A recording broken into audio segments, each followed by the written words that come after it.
Good appropriate time of the day to you friends and enemies. I am Richard, and this is LMTDETMFFR, or, say it with me now, limited time offer, no vowels. And how are you doing today on this Sunday that it is here? I think it's Sunday I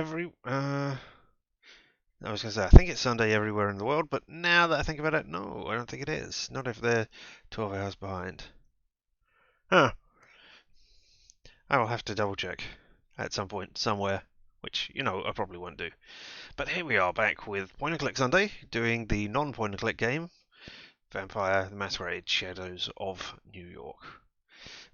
It's a choose your own adventure, so while it's not exactly in the same vein, it certainly fits with the theme of what I've going on here. Let's move straight on over to that, eh? There I am, and there's the game. Is it popping up? Give me a second, come on, pop up. Yeah, there we go. Alright, so let's load the game. We had been investigating the murder. Oh, we're on night 7. That seems relatively close to the end. We had been talking to the primogen of the Malkavian clan last time, and exposed his little secret to the primogen of the... can't remember which clan, but one of the other people in the council. So let's see what's going on. Indeed. Hello. I do remember you. How you doing? Is your car better and your grin? Hope so. Ah. And now we have... I need to resolve this thing with Dakota, as if going around in circles on behalf of the course wasn't stressful enough. Maybe a visit to some quiet neighborhood will help clear my head. No, she's still ill. I'm very sad to hear that.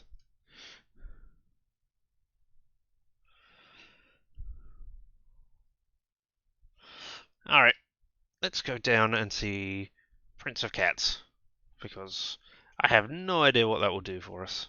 And indeed, don't think it will do much at all. But let's go see her. You are a vampire, this game.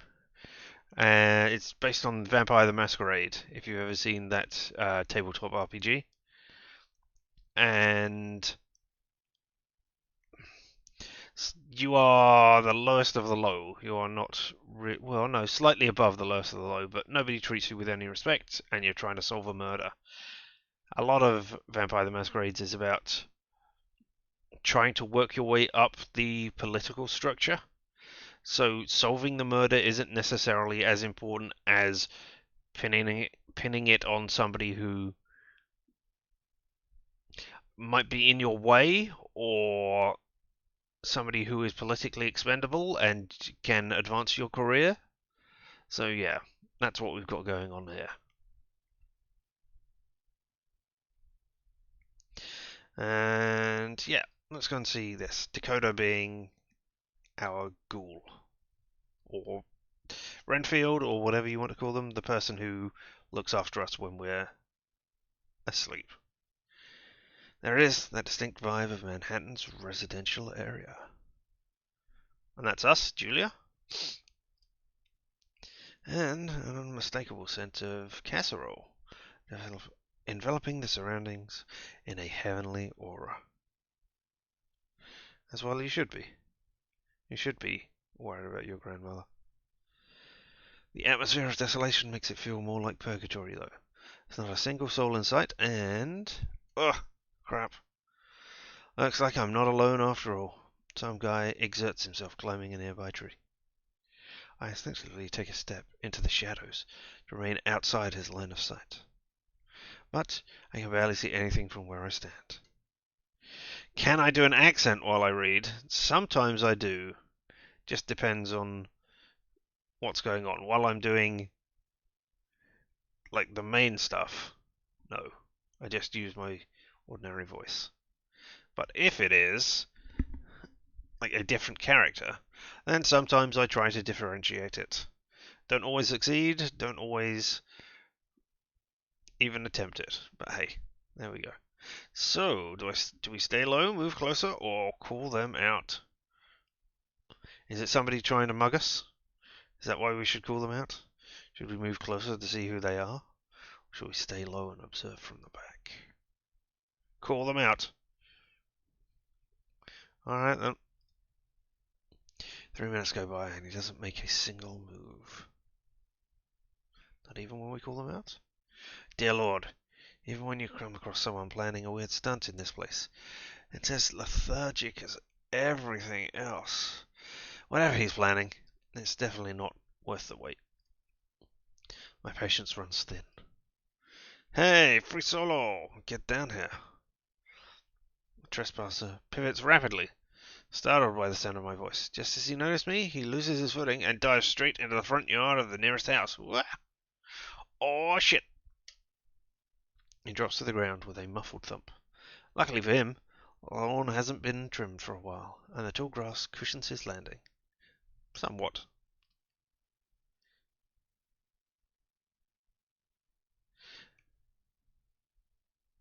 Fight them.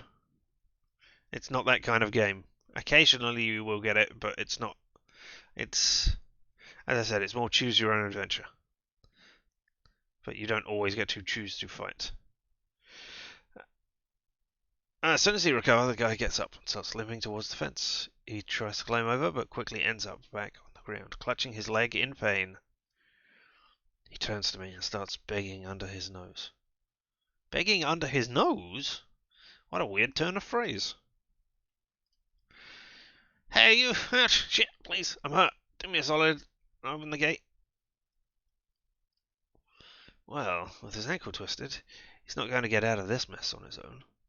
It's not like I'm particularly law-abiding. This is fishy. Leave him. Let the residents know he's there. Or use our amazing super strength to break the gate lock. I think we need to break the gate lock.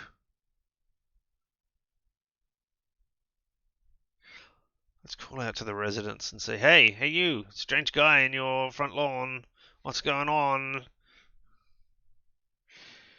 You can ask me whatever you need to ask me. Whether I answer or not is up to me. But I know how it goes. You save some poor wretch from a morally ambivalent situation. Feel like a hero for a while, and then the universe faces you with the unforeseen consequences of your actions, and you feel like shit. Had that happen occasionally. It's not every time. When you get bored and go back out, sometimes I eat the dirt and my arms turns a little red. Do you know why it would do that? Because you're eating dirt. Because you're eating dirt. Stop eating dirt.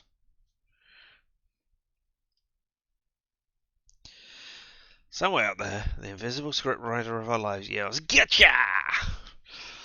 And you should have known the world is not black and white, fucker. With glee. You sure come off as someone whose intentions were 100% innocent. He gazes right at me, tears of hope glinting in his eyes. Which is precisely why I don't believe they were. Yeah. Before he utters a word, I walk up to the gate and hold the buzzer for long enough to wake up all of the residents in the house. And a couple of the neighbours. And a cute little alley cat too. Oh. As soon as the front window lights up, I lift my finger off the button, but it just keeps on buzzing, repeatedly dropping and raising in tone, like it's going haywire. Typical. I barely touched the thing and it's busted. Ah, because of our non-techno powers? Or we can't use technology since we've been turned into this particular kind of vampire? Yes. Why would you do that? Our father is going to beat the shit out of me. Wait! Oh, so that's what you were waiting for. You were trying to get in to see his daughter. Nope. I take off just in time to avoid being noticed by a furious family man who barges through the front door and immediately lashes out at the trespasser. The soft voice of a young girl joins the ruckus after a few seconds, desperately pleading for forgiveness. Well, there's no denying they know each other. Shit. Maybe the world is a little less morally ambivalent than the prestige TV taught me. I walk away feeling guilty and embarrassed. Can't win them all. In fact, can barely win any of them in this particular game.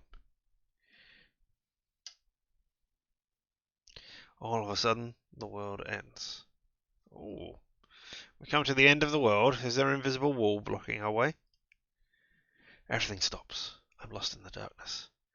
There's not even a heartbeat to guide me. It's like sleep paralysis. Except it feels as if I suddenly wake up from reality instead of a dream. Instinctively, I react to it the same way I used to react whenever I woke up in the middle of the night, aware but unable to move or speak. I'll just wait for it to pass. Yeah, but I don't always answer when I'm in the middle of reading things. I am here. And instead of slowly regaining control, I just see a bizarre room emerge from the darkness. Ooh, a room? What's going on here? Are you remembering repressed memories? That doesn't seem likely. So what's going on here? Just look at her. Flesh refusing its fate. It is, it is, it is, it is, it is, it is, it is, it is, it is, it is, it is, it is, it is, it is, it is. It is not the one you are looking for, is it? Oh, you the Malkavian? Dressed up in your fine suit? Doesn't seem likely. Julia. What? He was led like a lamb to the slaughter. And, as a sheep is silent before the shearers, he did not open his mouth. I guess, yes, this whole point was... The reason I was chosen was to prove I am a monster. So, by not attacking that person, perhaps I'm not a monster?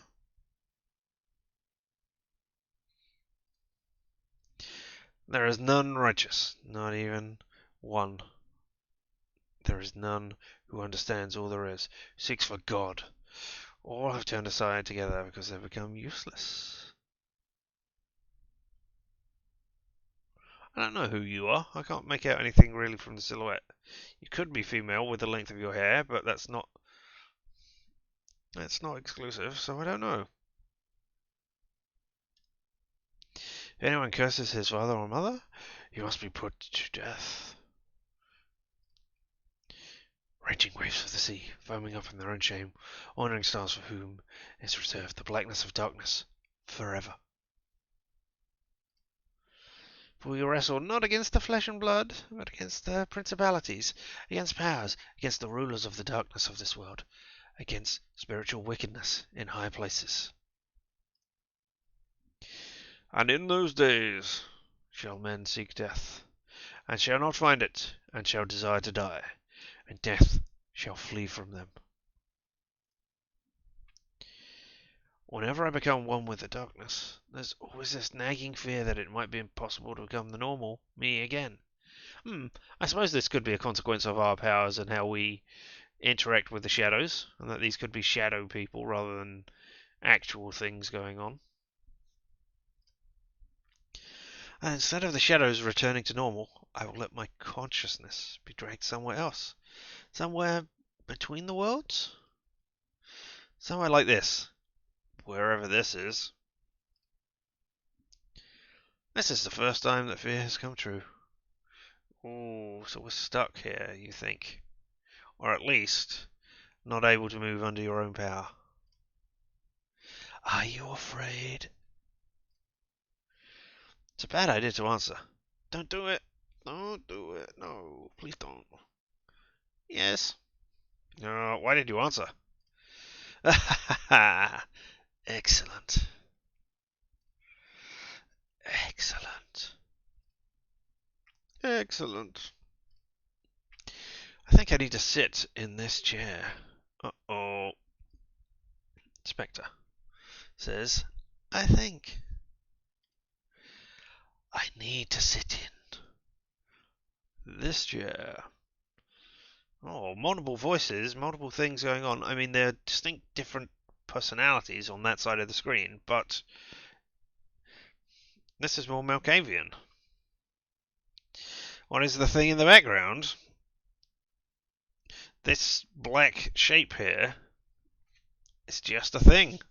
It could be a person. It might be a ghost that we can see, that our vampire powers give us access to. This particular clan of vampires can see darkness and shadows and spirits which haven't entirely crossed over yet.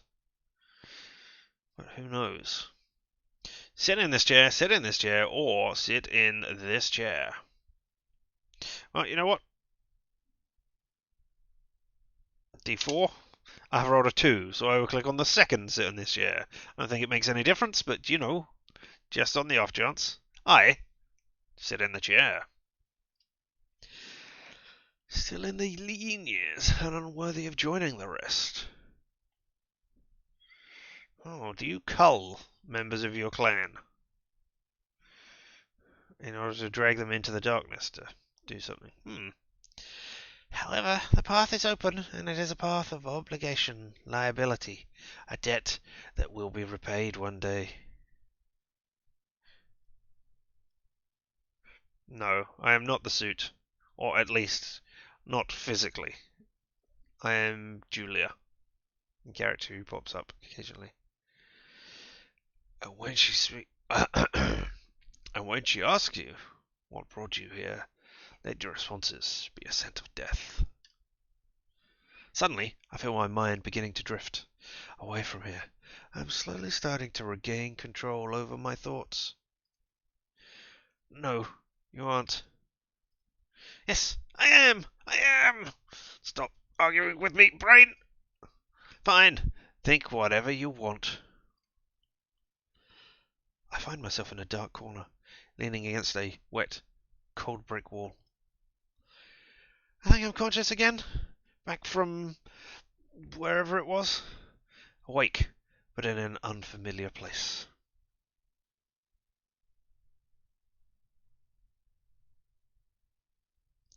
Report it to the police if your car was broken into and stolen. I'm afraid that's about the only words I've got for you. I don't know that it will do anything or help. I don't know where you reside or what the police are like in your area, but that's about all you've got, I'm afraid. Well, let's hope it's still in New York City. And indeed that your car is still in the same area. I emerge from the shadows to see where I am. A source of light above my head momentarily blinds me, causing me to instinctively raise my hand.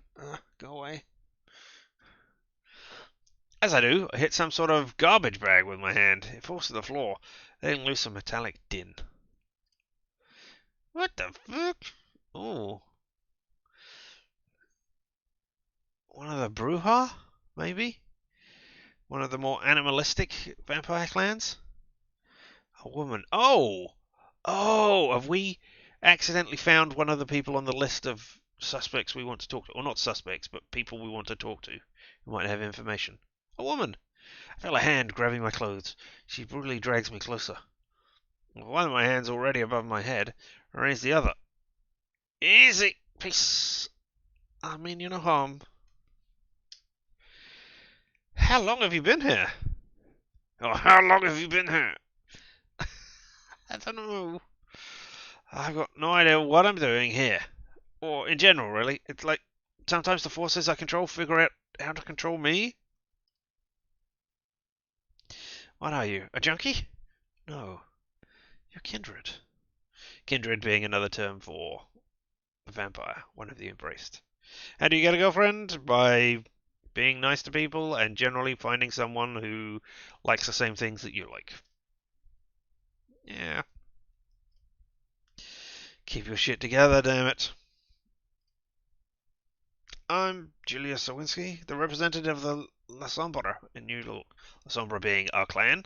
That's our clan name. Camarilla being the ruling council of vampires, or the ruling society of vampires. Uh-huh. I'm a Camarilla investigator. Well, if you came here to catch me, you're going to be sorry you tried, Miss La Sombra. No. Stop right here. I wasn't ordered to catch anybody. I'm just investigating Douglas Callahan's death. Indeed, the murder. The murder. This surprises her. She loosens her grip slightly. Perhaps she didn't know he was dead? Callahan is dead? Indeed, yes. putting things together, bit by bit. Nothing left but a rotten carcass and a musty robe. Yes, didn't completely vanish when he died. Hell, I'll be damned. I've been off grid for too long. What brought you here? As I said, the powers control me sometimes. They drag me here. You know, I don't always have control of my own actions. But hey. A memory from a different world pops up in my head. Yeah, I think I know the right answer. A scent of death.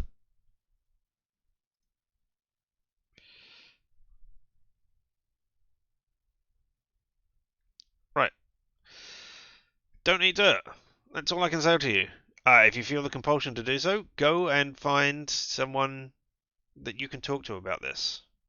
Whether a therapist or some friend or whatever, eating dirt is not really a good idea. She lets me go. I rub my eyes, and finally get a good look at her face. Ah, hello. That's what you look like properly. She's gorgeous, and judging by her nomadic clothes and the particularly fierce aura, she's probably an outlander. Well, what does outlander mean? Ah, gangrel, not Bruhar. Bruhar are all the rebel rousers. Yeah, gangrel is the more animalistic one. Clan gangrel is made up of those who have fallen through the cracks of society. They call the cruelest neighborhoods home, and they consider this a point of pride. They hold few domains and follow no prince. This clan embraces from the ranks of those who have already spilled blood and had their blood spilled, who have survived the harshest conditions, who have fought against horrible odds, still came out on top. Present gang leaders, vagrants, and any other kind being humans, who have seen the darkest sides of the world. Occasionally, I'm told, you'll see one who breaks this mold and pursues knowledge or influence instead. Among the gangrels, respect is everything, and is always earned, never given. Commonly referred to as wolves, ferals, and outcasts, or, if you want to piss them off, animals, strays, or savages.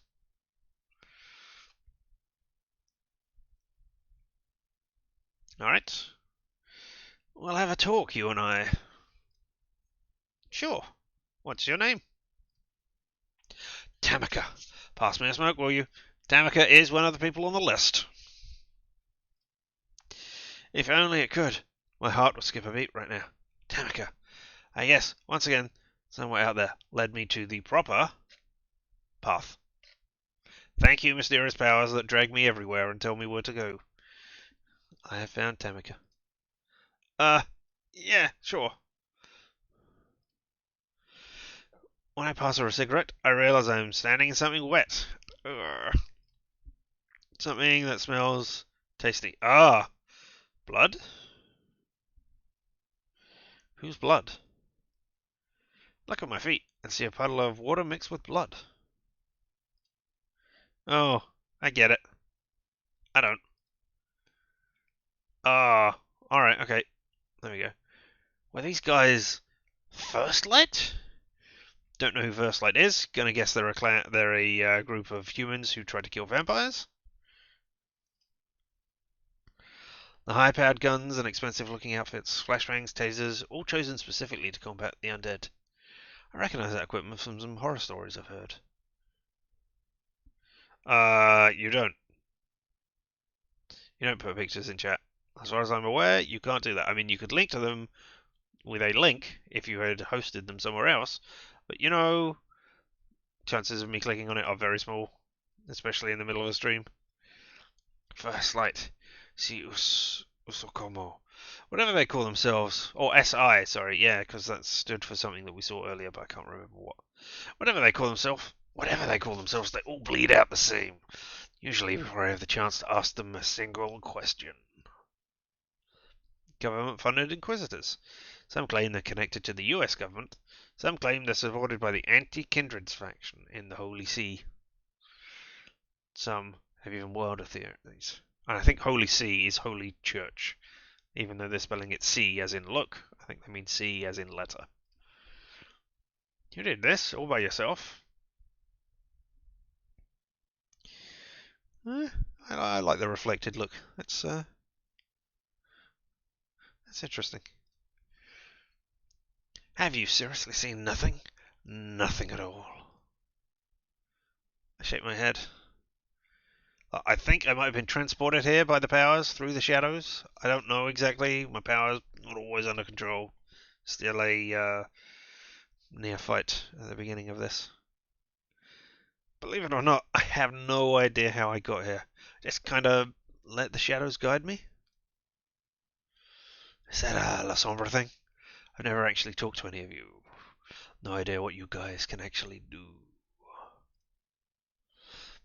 Still learning the ropes myself. Go with the flow and all that. My embrace was just a few months ago. Huh. So you folks are with the Ivory Tower now. Last I checked, you were with the Sabbat. The Camis wouldn't forgive all of the trouble you've caused them overnight. And the Sabbat, we've seen those before. They're the outsiders. They're the bad vampires, for want of a better term. Let's see what you say. An extremist sect that fully enjoys their predatory tendencies and doesn't think highly of mortals. Largely believed to be embroiled in bringing about the eschatological vampire-on-vampire conflict known as the Gehenna War. They were driven away from the West over the last few decades. I have heard that New York City used to be Sabbat-controlled until 1999. The Sombra, my clan, used to be the thinkers behind these wackos, but we since thrown our lot in with the Camarilla.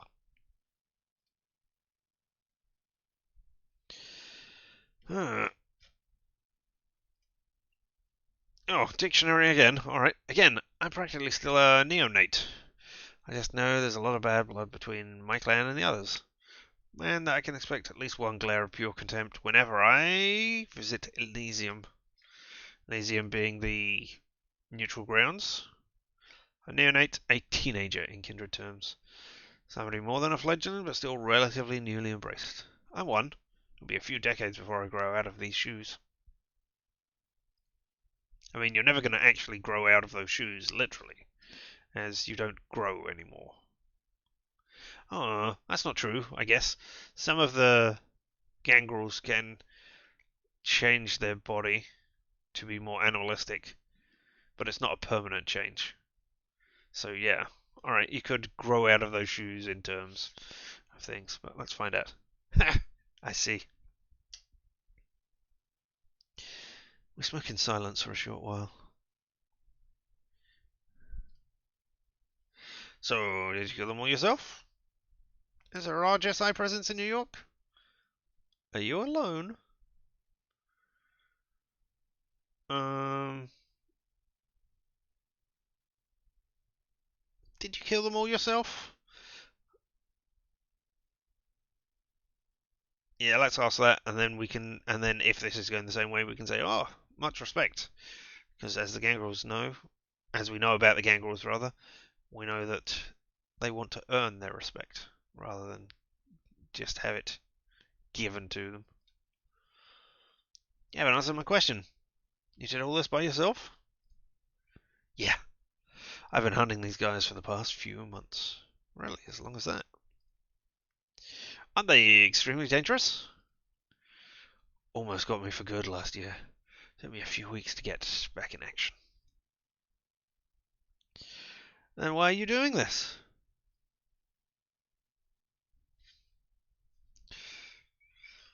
Those motherfuckers have an unfortunate tendency to hurt people I care about. My brothers, my sisters. Yeah, I can understand that. I don't know how it is in the other cities, but here, funny enough, they only seem to target marginalized and radicalized kindred. Ones that could theoretically pose a threat to the current order. Ooh, that's interesting. The SI being directed by one of the Camarilla to target everybody else. Even indirectly. That would be fun. You found them.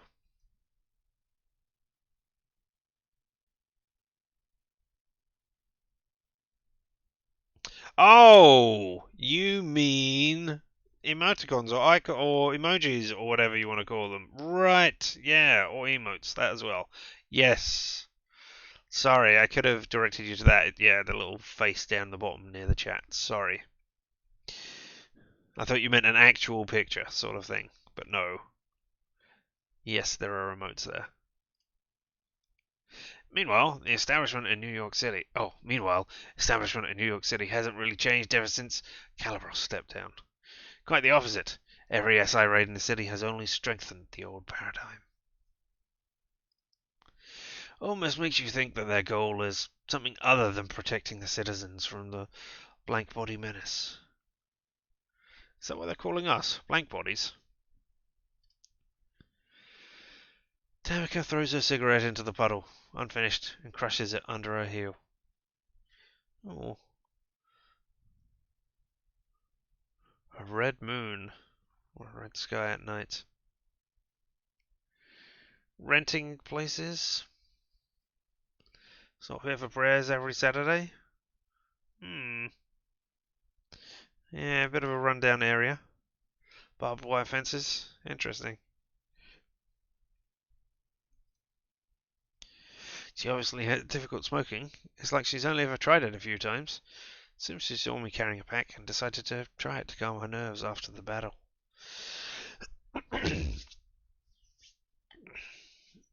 Or maybe she just wanted an excuse to make our conversation less awkward. Who knows? I mean, possibly not even her. She might just be acting on instinct. It's a lot of what kangaroos do. So, are you planning to snitch on me, Shadow Girl? Why would I do that? I got no reason to do it. What do you want me to do? Let me get this straight. You really think I'm dumb enough to believe for 1 second that a Camarilla investigator would just so happen to stumble upon the alley where I just killed a bunch of SI motherfuckers? I mean, I told you already that the powers pull me in places, and if I was really hiding out here, do you think I would have knocked the can at the time? No. If so, you're the one who's dumb, sister. Looks like I need to show her I mean business, just like I showed Nastya yesterday. Look, I couldn't give two shits whether you killed one or a dozen or 1,000 SI operatives. Whatever. Do your thing. I think this is part of the trait that we have gained. As we brazened it out with Nastya yesterday as we went in large and in charge and kicked in the doors. And I think this is a consequence of that. But I do think that you might have been involved in a murder that actually concerns me.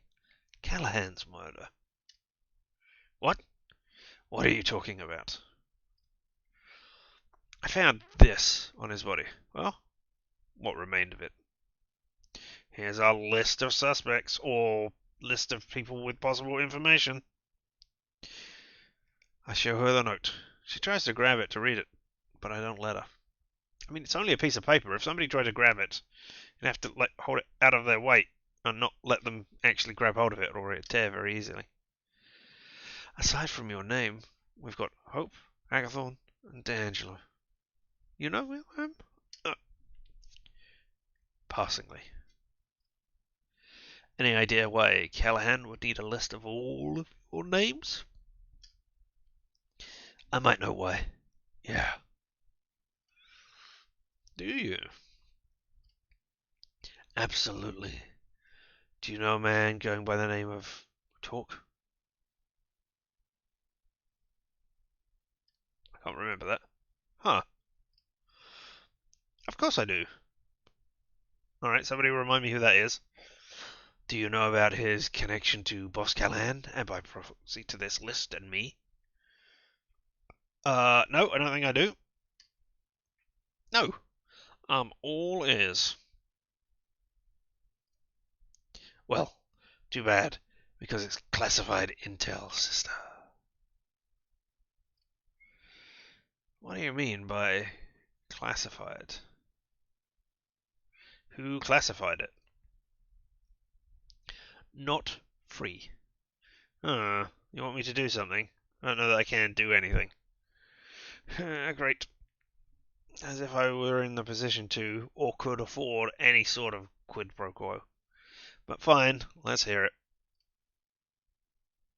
Ugh, what do you want? She motions towards the bodies. I've killed too many of these assholes. They're tightening the screws as it is. New York City is no longer safe for someone like me. Well, not that it ever was. Oh man, bracing for something unreasonable. I think you just want out of the city. What I need is a way out of the city.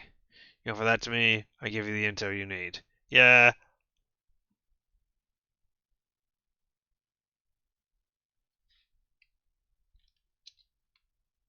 You don't need to do so many of those exciting things up and down. What I need is a way out of the city. You offer that to me, I'll give you the intel you need. Huh. Would you look at that?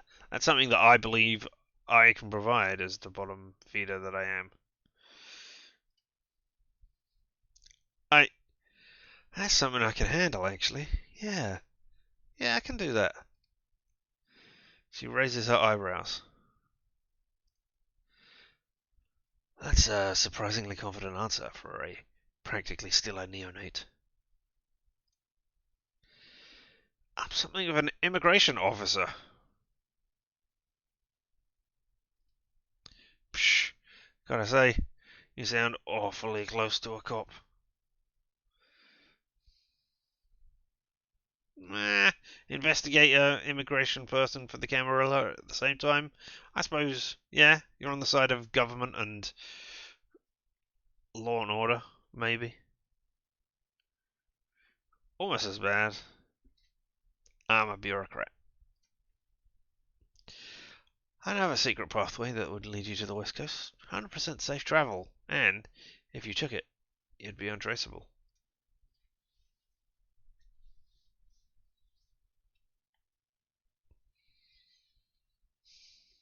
Sounds too good to be true.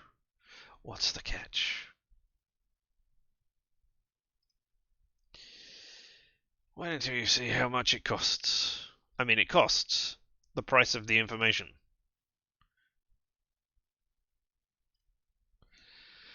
The only reason I know this route is because a certain Nazi criminal group reached out to me on account of my position. Nazi? Nosferatu? And offered a mutually beneficial deal regarding illegal kindred travel. Clan Nosferatu, indeed. The clan of the hidden are the untouchables of our world. Lepers, sewer rats, carnies, scabs, orlocks. Embraced by the Nosferatu results in extreme disfigurement, a nasty side effect of their blood. Their grotesqueries can mimic birth defects, cancer growths, or horrible injuries. But the Nosferatu are by default the most compassionate of the kindred, probably due to the humiliations they suffer on a daily basis. To blend in, some call on the blood to wear the borrowed faces of their victims, or to vanish altogether. Others got very, very good at stagecraft, costumes, prosthetics, and makeup. Well, I don't think I can stop any of that thing if you just don't blah, blah. If you just don't engage with them, then yeah.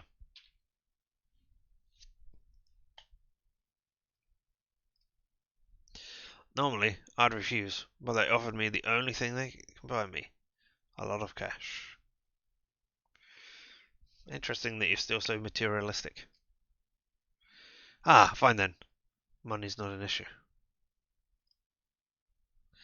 Now that's something I never had a chance to ever say in earnest. No, money has always been an issue. Okay then. I can't let you get out first, otherwise I don't know how you'd tell me the information. So I think you need to assist me first.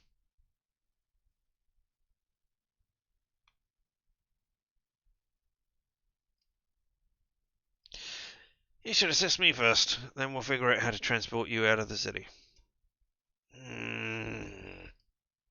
Hell no. Is that really the extent of your negotiation skills? Why would you think this kind of line would work? Because why not? I didn't. I just don't think either of us trust the other enough to afford the benefits of the doubt. It's an impasse.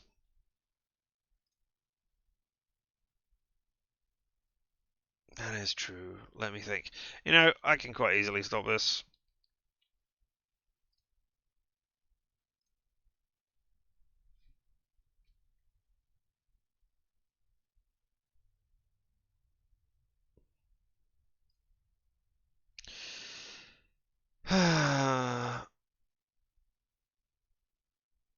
Now, I'm doing this for both of you, right? I'm not saying that you did anything wrong there, but I am timing out both of you just so that you get a chance to calm down and stop picking on one another. Alright? It's not that I'm saying that you have both done something wrong. Alright?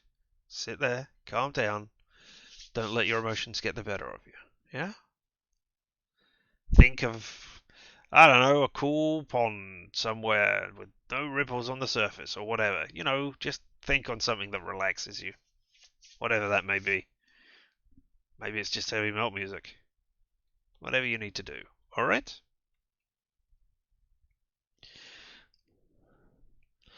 She's lost in her thoughts for a moment, then speaks up. Have you met Talk before in the course of your investigation? Or before? I wanted to, but on the Enoch side, I only managed to meet Maya. She wasn't keen on the idea of the two of us meeting. Ah, all right, okay. So now now we can remember who Talk is. Yes, Talk was the person who is going to be the new person in charge now that Callahan is dead. Ah, yes, Maya.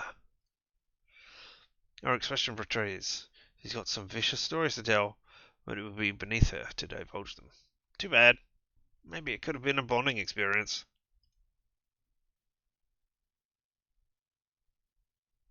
So here's the thing. A few months ago, Talk and I were together. A lot of things happened. Long story short, no longer feel close to him. But what I know, he still feels close to me.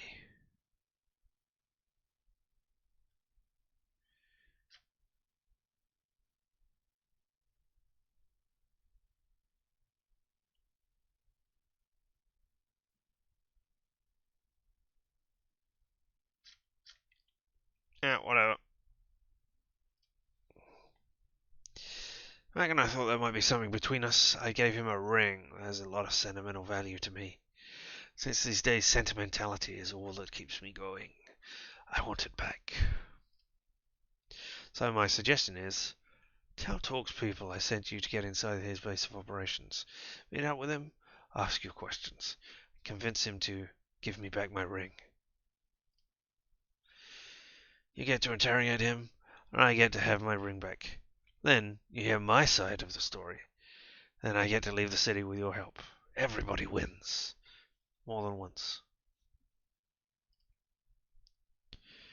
Really let me in just because I tell them you sent me? That seems bad. Also, they already know I'm part of the Camarilla investigation, so they will. Trust me. That sounds too easy. What caused the two of you to drift apart? Irreconcilable differences in worldview. Well, I assumed so, but that's a diplomatic answer. If I'm going to involve myself in the relationship drama of two ex-lovers, I'll need something more to go on. Will you? Yeah. She picks her words carefully. I realized I had become an element of his carefully crafted, projected image. Having me as a radical partner allowed him to present himself as a mediator while paying lip service to revolutionary ideas. Oh, so he's not as radical as he might like everybody to believe. Alright. A mediator. That's the 21st century for you. Everybody wants to be a middleman these days, and nobody wants to do what's right. You serious? Whenever I hear about Talk from the Ancilla, they talk about him like he's the second coming of Mao. If he ever seemed that, it's only because, from time to time, people like me pushed him into doing an uneasy thing. Ever heard of the southern wolf and the northern fox? Not a legend or um, wow, analogy that I have heard of. That's the word. Both of them want to eat you for dinner, but only the southern wolf makes it immediately obvious. The tricky northern fox makes eyes and allows you to pet him before taking a bite. Okay, nice. I like that. Torque loves to surround himself with northern foxes. They talk of compromises. They seem reasonable compared to the opposition. At the end of the day, they have eyes on the same prize. Power. Hearing this gives me a foreboding feeling, but I can't quite nail down why. Alright, tell me where to go. I'll tell you where we'll meet later. I mean, you might be a northern fox there, Tamiko. Wah! I'm just chilling at talks when suddenly a shrill, loud voice pierces my eardrums. Oh, the TV's fuzzing out. That looks like Bogey and Bacall on there. I approve. And what the hell are you doing here? I never expected her to have a high, shrill voice. Oh well. Oh, yay. It's the pissy lady from Talks in a Circle. Maya. My sort of opposite, in that she's an investigator for the Anarchs, the people who reside outside the Camarillas power. I'm here to see Talk. None of your business. You always this pissed off?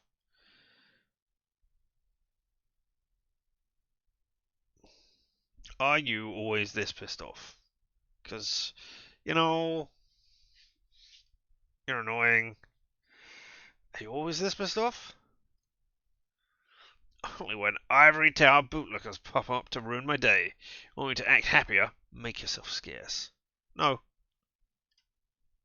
No can do. Your boss let me in here. The hell he did. Get out. Get out, get out, get out, get out. Mia, Mia, it's okay. It's all fine. There he is, walking through the door. One of the most infamous New York City barons, or some people start calling him the moment Callahan met his end, the Baron of New York City. Talk. We've talked about this. The situation is a little bit different now. Tamika Center. Calm down.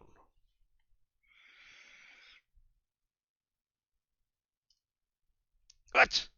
Bullshit. I wasn't able to track her down for weeks. 7 days? Less than 7 days? I can do it. Well, I did it. And guess what? It took me one night. You clown! You clown. I've had enough of this bitchy henchwoman for the week, so I can't help but put her down. She shoots me a hateful look, but Talk gestures at her to stay quiet. This is a reason to celebrate, not to get mad. Now, if you allow the two of us to have a private conversation. No way! I want to keep an eye on her. I gotta keep an eye on her. For your safety. We'll keep an eye on the exit, and that will be enough. Please.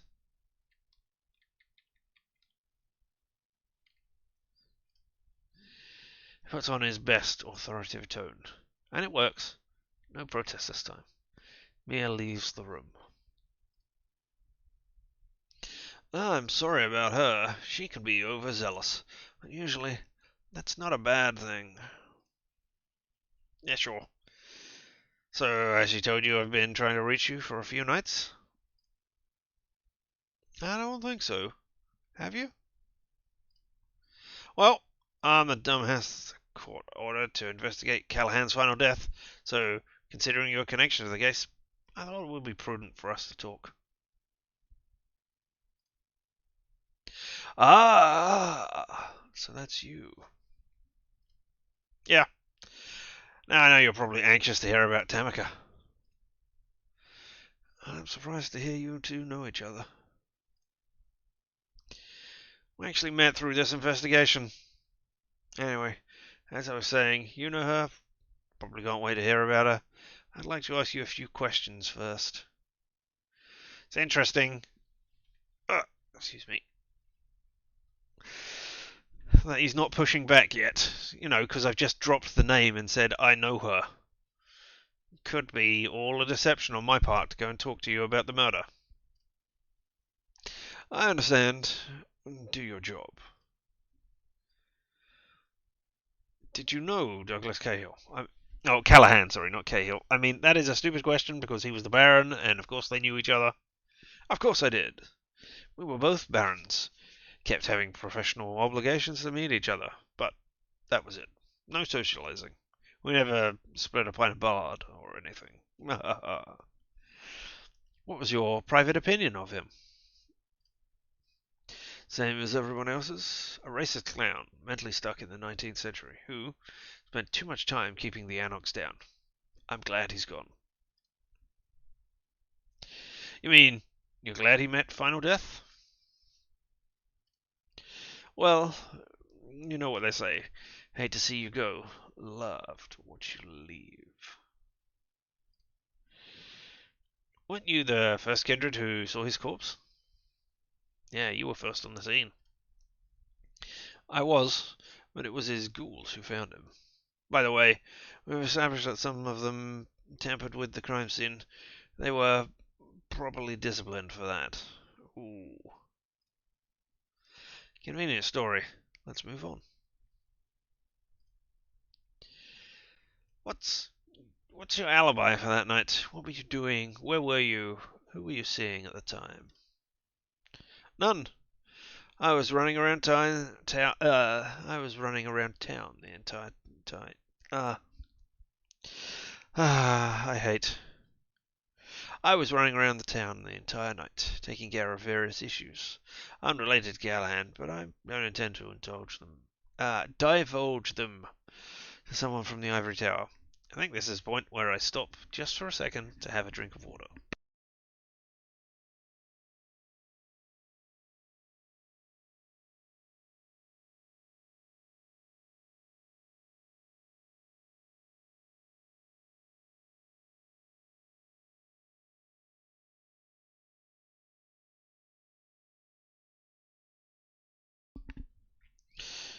Alright, onwards. So, you have no interest in proving yourself innocent? My official my official position was made clear. Just the Camarilla who are to blame. It's your job to prove me wrong. Quark Mac. At least for once I can face a problem that can be solved with pure logic, not politics. I don't know what that means. Quark. I've never heard that phrase. Is that something that was not translated from a different language? Because I get the feeling that this wasn't written in English first. But I don't know that for certain. Any findings on your side I should know of? Ask Mia. She's the one who handled the murder scene. I'm not privy to all of the details. Hope, D'Angelo, Agathorn. Any idea who those people are? Can't recall. Sorry. The evidence I found suggests a potential link between Callahan and Tamika. Any clue? You got anything to say? I knew both of them well, but as far as I know, they'd never met. That's it. Oh, well, not sure what I expected. He's the kind of guy who can only be pushed to talk if you had something concrete to push him with. Time to move on. Well, regarding Tamika. Finally. I'll cut straight to the chase. She wanted to inform you she will be skimming town for a while. The SI is hot on her trail, and she needs to lose them. ASAP. Oh, I've told her countless times. If she's in danger, I will always be there for her. Does she think she can find a secure way out of the city in this situation? She's safe. Don't question me. She's safe. So you say. She's got some other friends in high places. She'll manage to get out. Got to admit, not what I expected to hear, or what I wanted to hear. Why did she decide to contact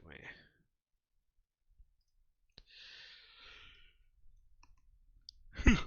Excuse me. She wants her ring back. You're not boring me. It's just, I had to yawn at that point. Sorry. Don't. I'm not yawning in your face, man. Oh no, I've made a political nightmare out of it by yawning, haven't I?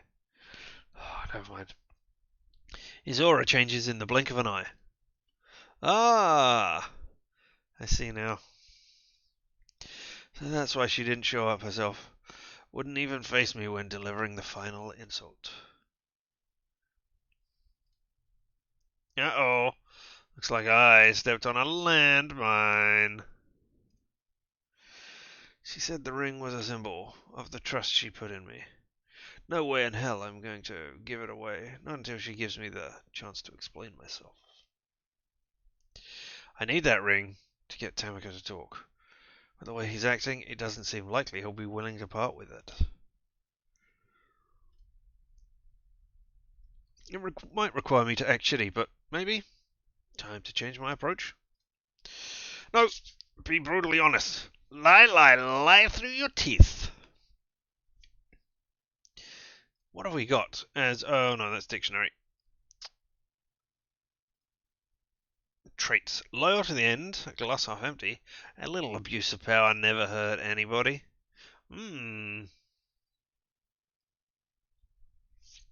Do we want to be brutally honest? Or do we want to lie, lie, lie through our teeth?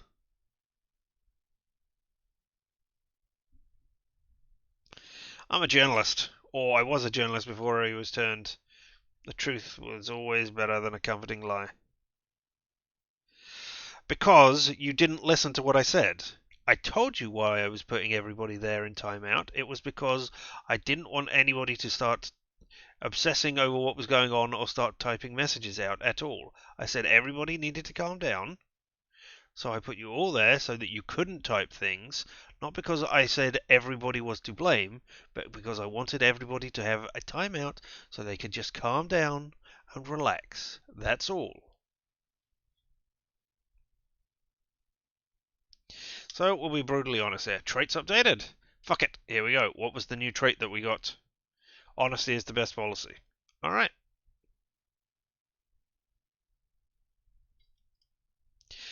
Listen, you're obviously the hottest new thing in town. People like you, people follow you. You're set to be the anarch people think of you when they you're set to be the anarch people think of when they think of New York City. Good for you. But you're obviously way behind when it comes to understanding relationships. Tamia, give it a serious try. She understood her path. She understood yours. She realized they're diametrically opposed. And that's that. You're not going to change her mind by acting like a toxic shithead and forcing her to come grovel at your feet if she wants to get back something that has a great sentimental value to her. You want to earn her trust again? Don't act like a power-tripping asshole. Show her you're capable of responding to her concerns, and that you're capable of being selfless. That's the only thing you can do to change her mind. Sorry. Hi. I'm done. Ah, fuck me in my big mouth. Ugh. He approaches the door and throws it wide open. Mia! Yes, boss. Wait on here. Lead the lady out as quickly as possible. Oh well, didn't get the ring. Yes, boss. I have a lot of things I'd say to describe his behavior, but I don't want to cause a diplomatic incident. No need. I'm going. Don't need to hand me out. Thank you for your time. Tell her I'll show her she's wrong. Tell her I will prove myself worthy of that ring if it's the last thing I do. Eh, whatever. I let myself be led out of the building by Mia. Well, maybe I won't get that information from Tamika then. Dang. Another mission failed. Meh, I'm good with that.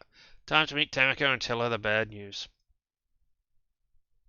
I find her already waiting in front of the Jewish Museum. Is that where we told to meet up? Alright. How did it go? Let me put it this way. I'm not surprised you dumped him. So you did not succeed. Nah. He got mad and started yelling about how he will yet prove himself worthy of that gift. Then he ran me out of the building.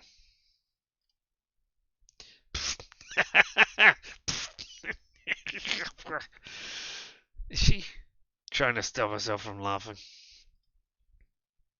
What's so funny? Nothing.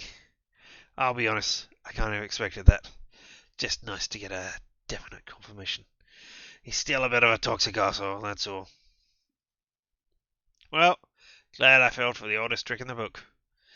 It would be cool if, for once, a kindred telling me to do one thing didn't mean another thing entirely.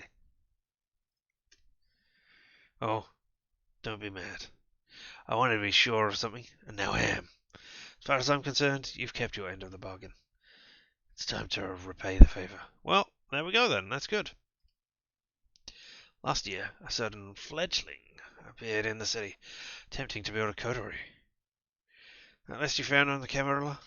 Oh, sorry, on Callahan. I keep reading that as Camarilla. That's the list they've got. Wait, is that the list of the fledgling?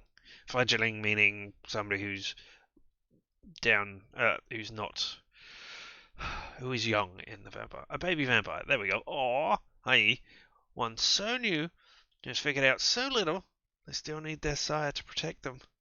My status as a fledgling was cut short by Karen's swift departure. I had to learn the ropes on my own. I say those lessons weren't pleasant. Alright, show me all the dictionary things, because I wanted to look at something and see if we had a definition for something. Can I? There we go, off to the side. Thin Blood Scourge, Prince, Primogen, Elysium Sheriff. Well, clans, Nordism, Elder, Second Movement, Vitae, Vessel, Lick. No, okay, it's not something we learned. Alright, fine.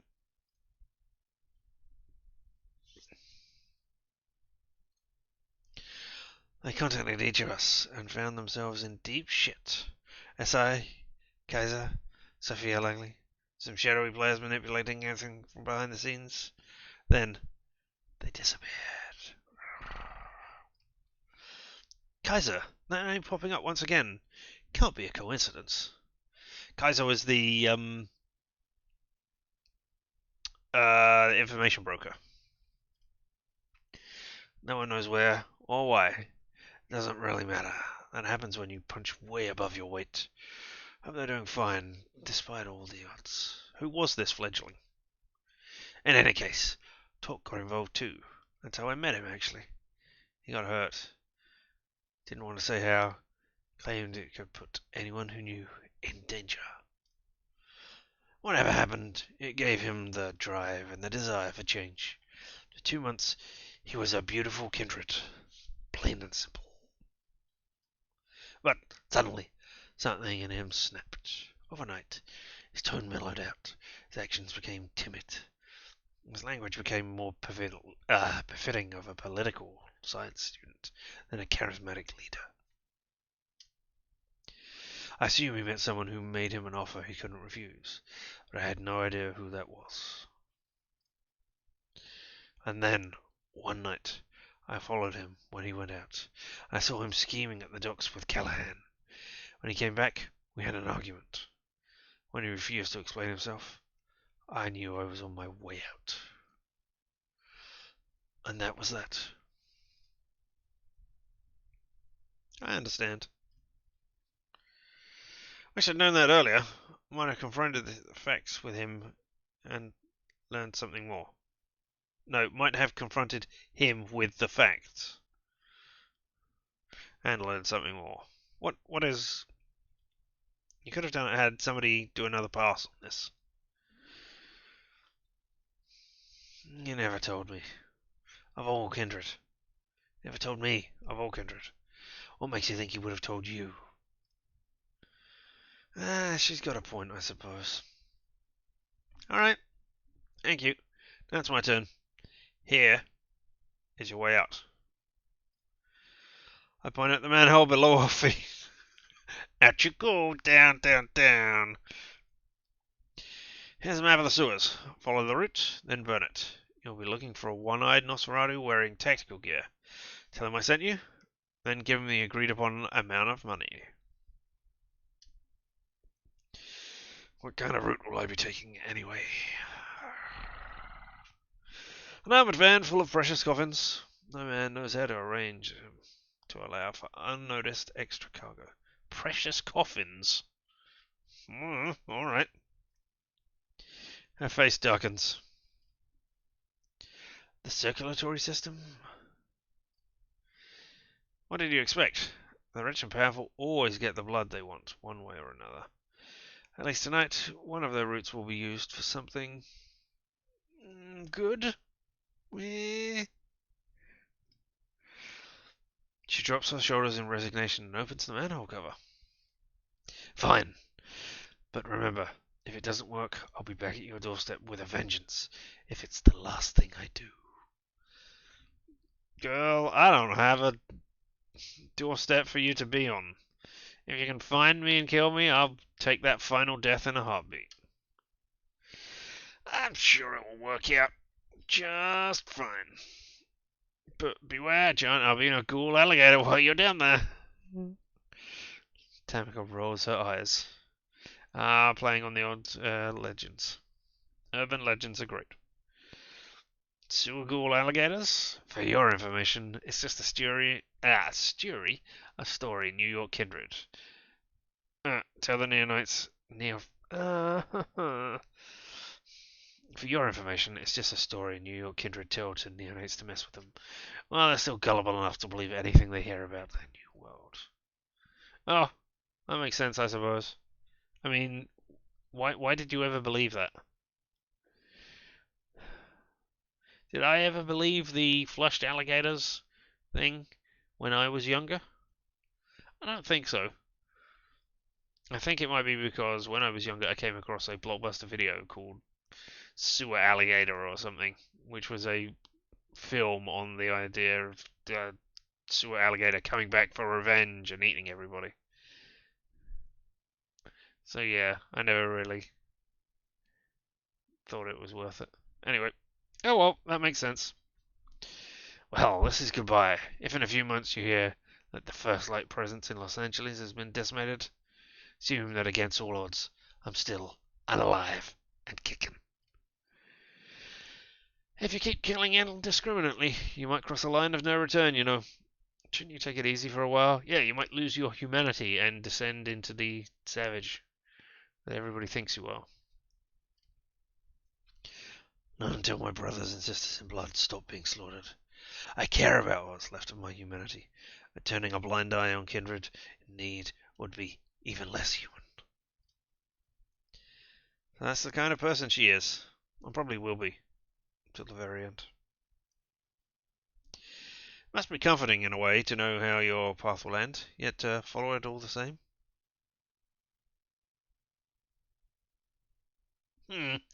Could she have killed Callahan? Possibly to try and save Talk? To make him back to the beautiful kindred that she saw before? I think it unlikely. But it might be a convenient scapegoat to pin things on if I need to.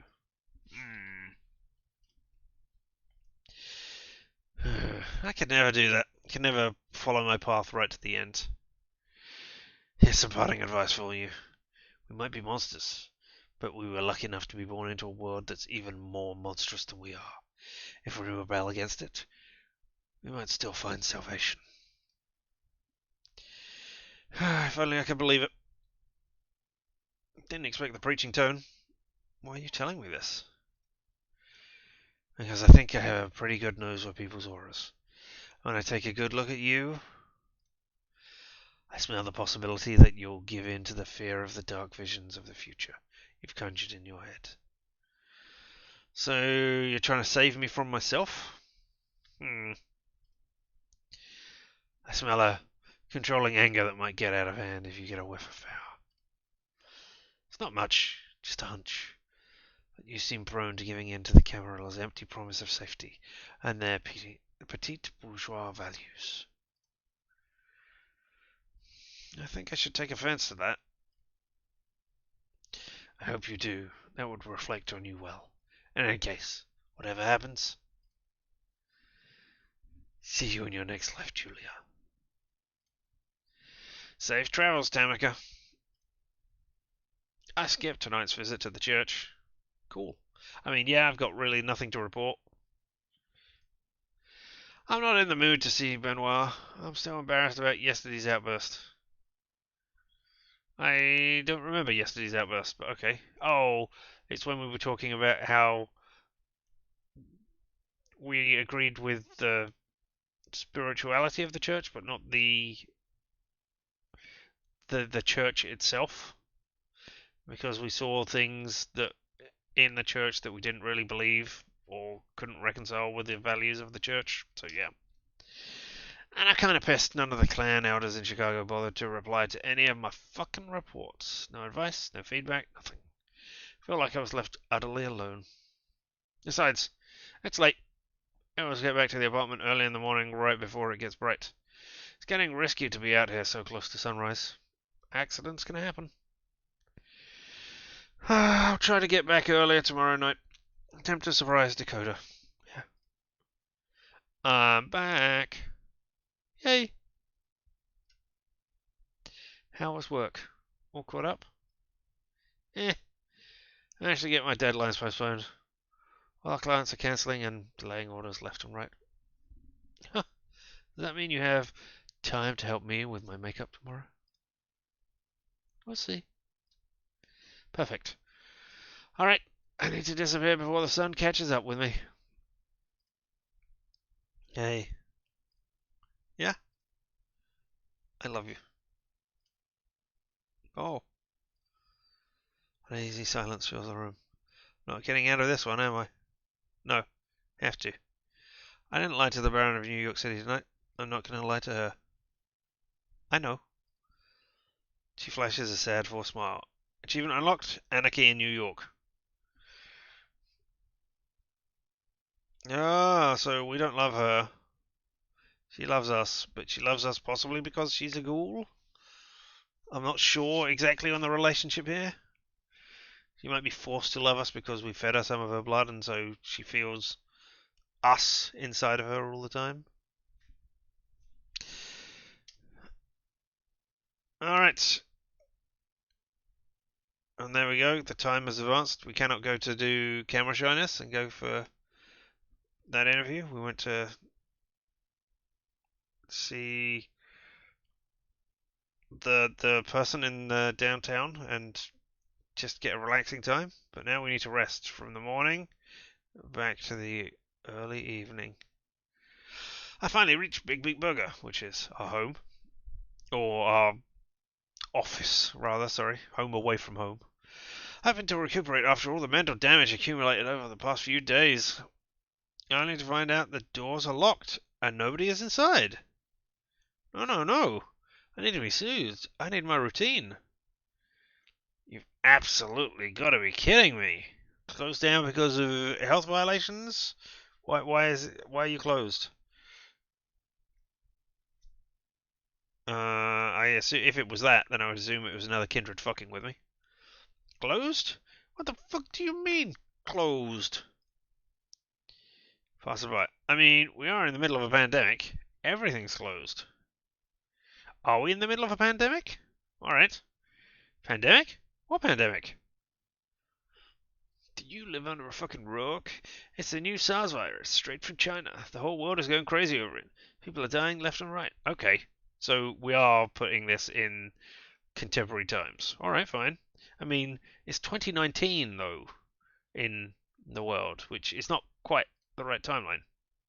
Holy shit! I didn't know something like this could still happen in this day and age. Somehow, it almost felt like we were beyond it. Well, I guess it's lucky I'm dead. I tell the strange passerby as I'm just walking around.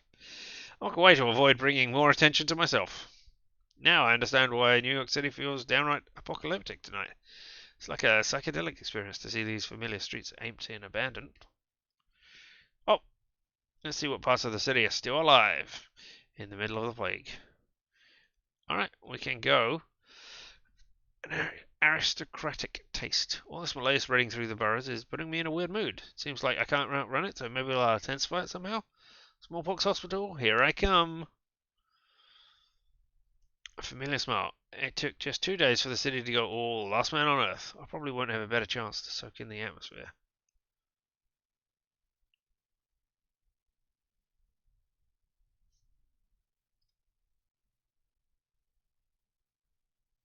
Nah, let's go uptown. Let's go uptown. Let's have an aristocratic taste. Entertained the thought of sneaking through a hospital to see how things appeared up close, but it looked like an actual war zone, so I decided against it. Good. I don't know what I expected with the way healthcare reforms have been going in this state. Fewer facilities in poorer areas, fewer beds, less funding. We've just been reaping what they've sown. That's why I used to honestly consider going back to the old country. An American friend was like, "Why would you go back to that shithole?" He was shocked to learn we have normal, free healthcare. Anyway, if an active hospital won't do, this one might. The smallpox hospital on Roosevelt Island, built to quarantine the poor and the unloved victims of pandemics away from normal citizen eyes. In spite of its disrepair, or maybe partly because of it, the architect still managed to perfectly convey the building's painful history. There are ghosts here, but they are mostly the good, metaphorical kind, not the kind I usually see. Also, there might also be a lone physical being here. Someone sneaking through the ruins. That's that for my peace and quiet. Oh well, I needed to satiate my thirst anyway. How do I approach that person? No, we're not going to be relying on our powers, or we're not going to dominate and subdue them with our powers. Maybe we'll go say hi, see what they think. We're not going through the shadows. Let's say hi. Using, I don't know, strengthening our connection to the shadows. Nah, let's just go say hi. I move closer to intercept them. I wait behind a corner for a moment, then I emerge when I hear their steps nearby. Hi! Wah! Wah! In a panic, she drops something on the floor. It breaks into 1,000 little pieces. God! Don't scare me like that. I'm sorry? Look what you made me do. She kneels to pick up the pieces of some ugly glass sculpture. The shape is familiar. Was that a Scrooge McDuck figurine? Yes, it was. A Carl Banks design. They stopped making these decades ago. You don't even know how long it took me to find it. I was really looking forward to decorating my haven with this. Oh, a Scrooge McDuck. And you used the term haven there, so are you are you in the know? It's pop art, okay? Haven, of course. Now I realise what I couldn't put into words. It was the feeling she might be kindred. She seems airheaded and eccentric, but I wouldn't want to pick a fight with her. Call it a hunch. I apologise. My name's Julia. I am a La Sombra representative for this city. I'm the La Sombra representative for this city. I'm not a. There's no other representatives here. Some representative you are. Absolutely bloody horrible first impression. Somehow, we've never met before. You live here? I prefer keeping to myself these nights. No time for hobbies if you hide in secluded places like this. You're dressed up well, but Scrooge McDuck figurines... I don't know, maybe Malkavian? Nah, no, not Malkavian. Pop art is in, so it could be one of the beautiful glands. Yeah. What's your name? Just call me Princess. Princess? My true name is for my friends only. And after destroying my treasure, I count you as a sworn enemy. When you least expect it, I will find you, and I will trap you in the reality of eternal pain. Oh, really? I should complain to the court at least. Honestly, tell Helene I'll start looking for a replacement. Or Helena to start looking for a replacement. So, sorry, won't cut it, huh? Cordelia would surely be thrilled to see Prince Helene assign me with a mission of looking for a rare Scrooge McDuck statue. I prefer to avoid that face, even if I don't seem very likely. How can I make it up to you? Should I, like, search for a replacement online, or... It's me lowering my glasses. I don't have glasses, but still. Ah, whatever. I'm not going to lie to you. I prefer to not stay mad for long. It's exhausting. Oh, so exhausting. And it's a threat to your beauty, both inner and outward. So yeah, I think I'm going to ask you for a small favour. Flavor? A favour? Then we'll be square. And I won't have to worry about becoming ugly. Sound good? Not really.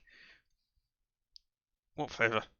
See, I'm super into low art these days. That's why I collect stuff like Scrooge McDuck lamps. I used to be hardcore into high art before. Studied the harmonic structure of Bach's contras. Taught myself Arabic just to weep over Middle Eastern poetry.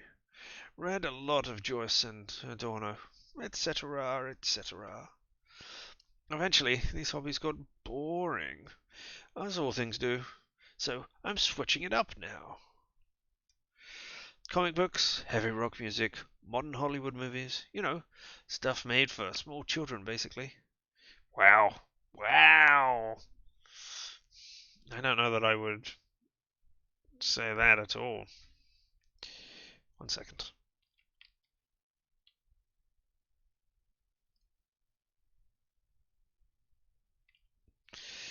Onwards.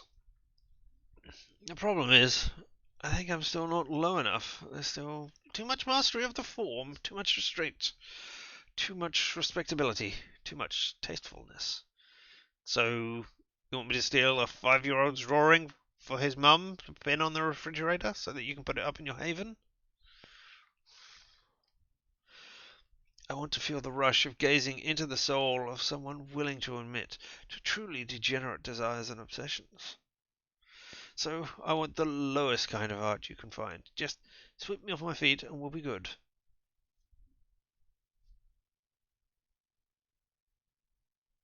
I mean,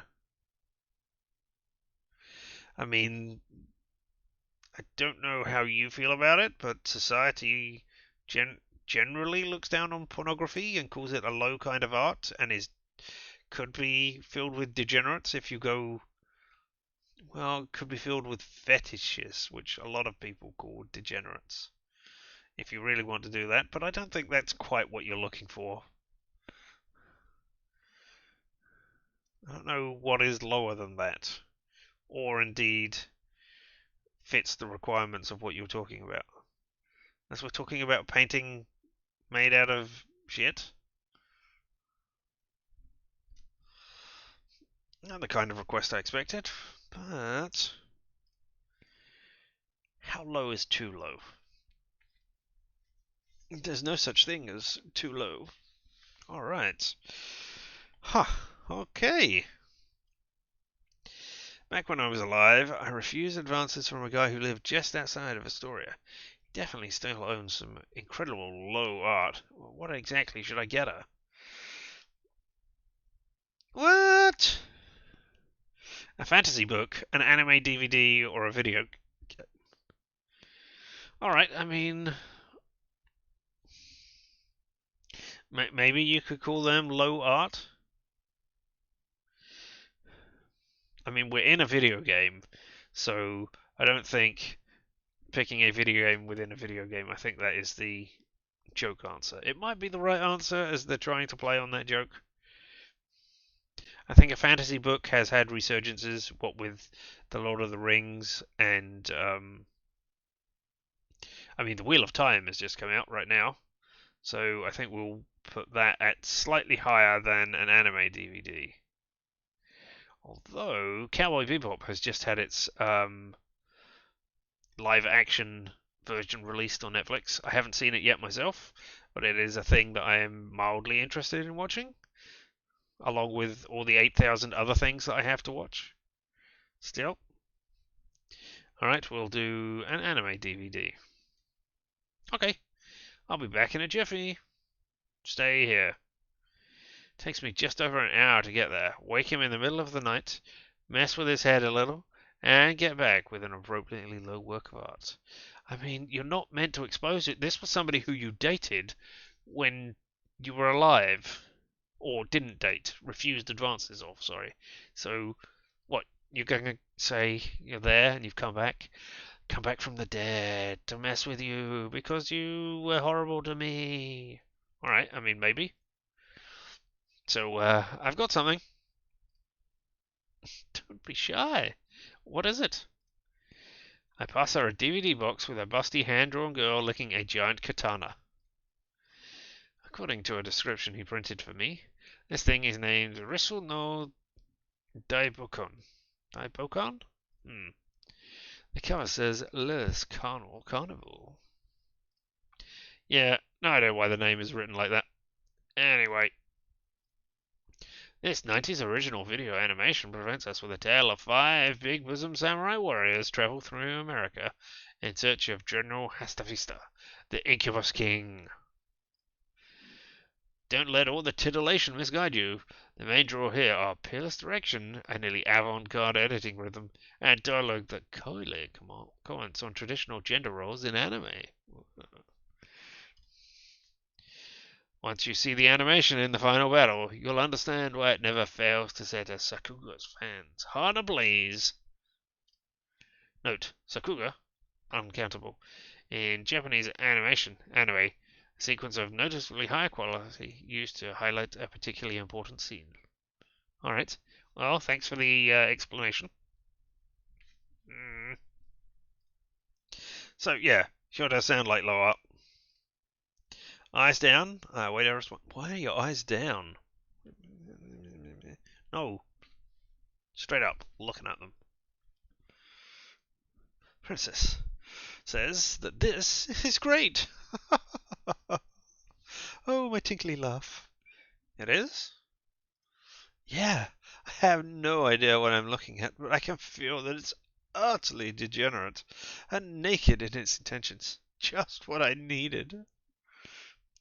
Believe me, I've had more than enough of art trying to dazzle me, or win me over, or be used as a stepping stone in someone's illustrious career.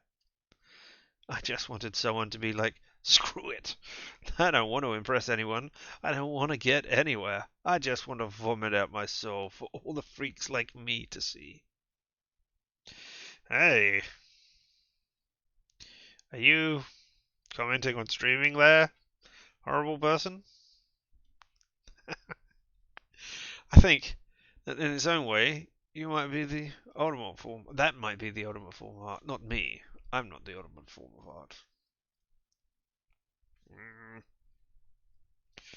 So, is my debt paid? I'd say more so. I suppose. So, can I know your name now? Let me think. No. And then heart. How did you manage to say that in words? Did you say heart? Or did you say greater than 3? She turns away and disappears into the night. Well, that was an interesting distraction from all the malaise in the city. I suppose it's time to go back to the miserable business I've been saddled with. Time comes for me to meet with Kadir. And hopefully D'Angelo too. Last position on my list. This better be good. What? The last position on your list? That's not what's going on. That doesn't make sense. It's the last person on your list, or the last item on your list. This could have done with another run through for the translation. Or for just general understanding. And that is D'Angelo's agency. Looks like a dump. Bleh. Perfect for the clan of the hidden. I thought he wasn't hidden. I thought he was missing. And to be honest, I kind of expected the worst. Why would you look for him in the most obvious place? I've been asking around, and I've got a hunch. Just trust it, and start looking. Fine. Who is D'Angelo, anyway? He's a good man, a useful man, but it took me time to get used to him. He takes sleuthing very, very seriously. His thing is acting like an idiosyncratic noir detective. I heard it helps him cope with something, but I never felt comfortable tackling the subject. I don't know why I've chosen this voice, but hey. Oh, well, I've forgotten it by next time. Doesn't sound too quirky by this city standards. Wait, what is that? There's a rat on the floor, frozen in an unnatural position.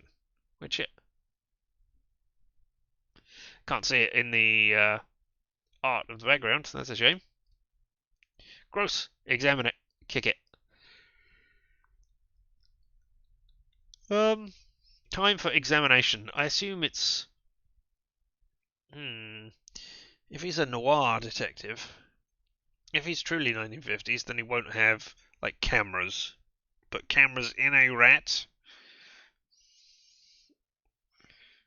Unlikely, but let's examine it. Despite my disgust, I picked the rodent up. Now that's what being an investigator is all about. Leave no stone unturned. Shut up! This is so gross. What have you found out? Take a close hard look at the rat. It's alive, but from what I see, he's just stretching out and like grinding his teeth without a care in the world. That's called bruxing. What? When a rat chatters its teeth, that's bruxing. He's not acting panicked or aggressive, so I guess he's just happy. So we found a happy rat. I look at his face. I don't know. His eyes keep coming out of the socket and going back in. Looks disgusting. Like he's in a lot of pain.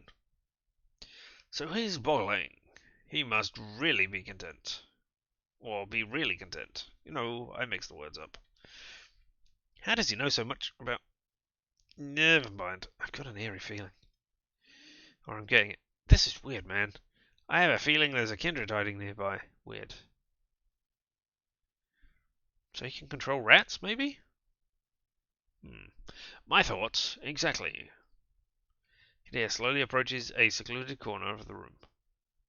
And there it is. He kicks a pile of clothes lying on the floor. I'm just a corpse. Leave me alone. Lucky for you, we're all corpses here, D'Angelo. You're among friends. Clumsily, drunkenly, the pile of clothes transforms into an unkempt man who looks like he's suffering from some sort of skin disease. You know, a true friend would just bury me. Oh, nice. He's got one of those old style liquor bottles. Or not bottles, canteens. But it's got blood in it. Nice touch. But you don't look like a noir detective at all.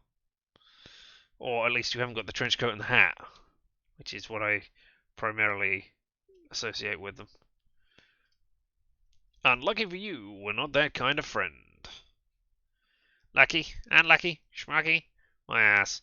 How did you guess I was here?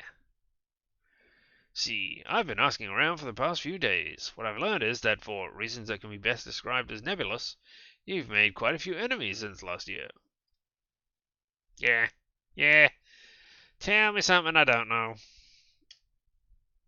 And one thing that caught my interest is how everyone has it on good authority that your place was raided a few times without you being found. Yet nobody has assumed responsibility for those acts. Good. Smart. Hell, doesn't this den always look like it was just raided? Can't blame anyone for making an educated assumption.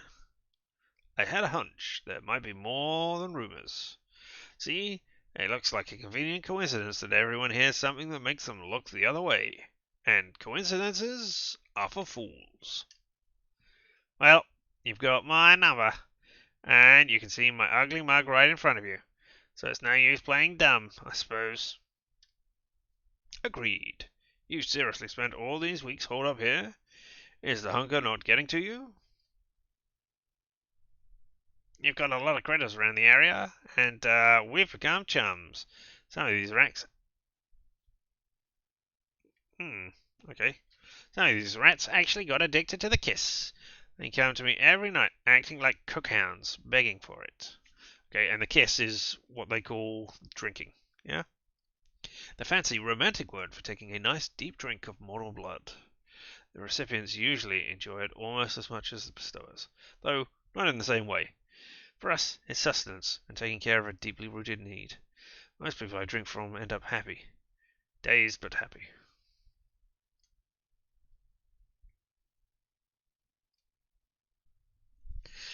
And getting them drunk just to get some rush out of feeding on them. Feels a bit like slathering a horribly burned piece of pizza in ketchup. In this situation, I'll take what I can get. Ya dig? Well, that's interesting. I am a heathen, and sometimes enjoy ketchup on my pizza. I prefer hot sauce, though, I must confess. But, you know, differences, different folks. Hold 1 second, I've just had a thought. I need to look at something in the real world.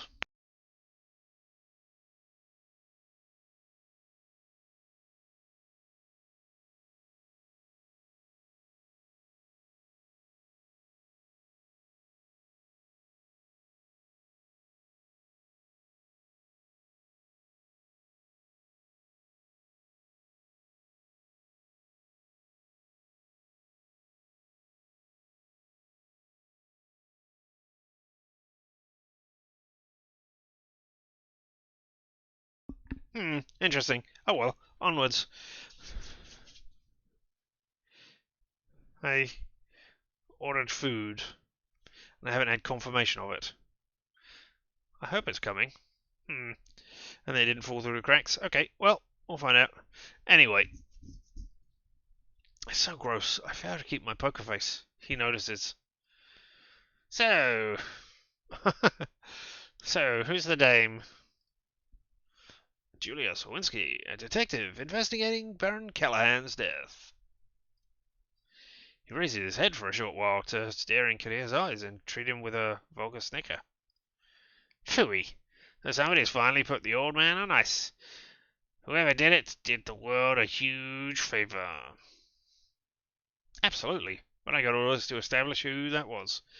And I've been stumbling around in the dark for the past few days. We need your help. Specifically you. You are the noir detective. I'll be damned.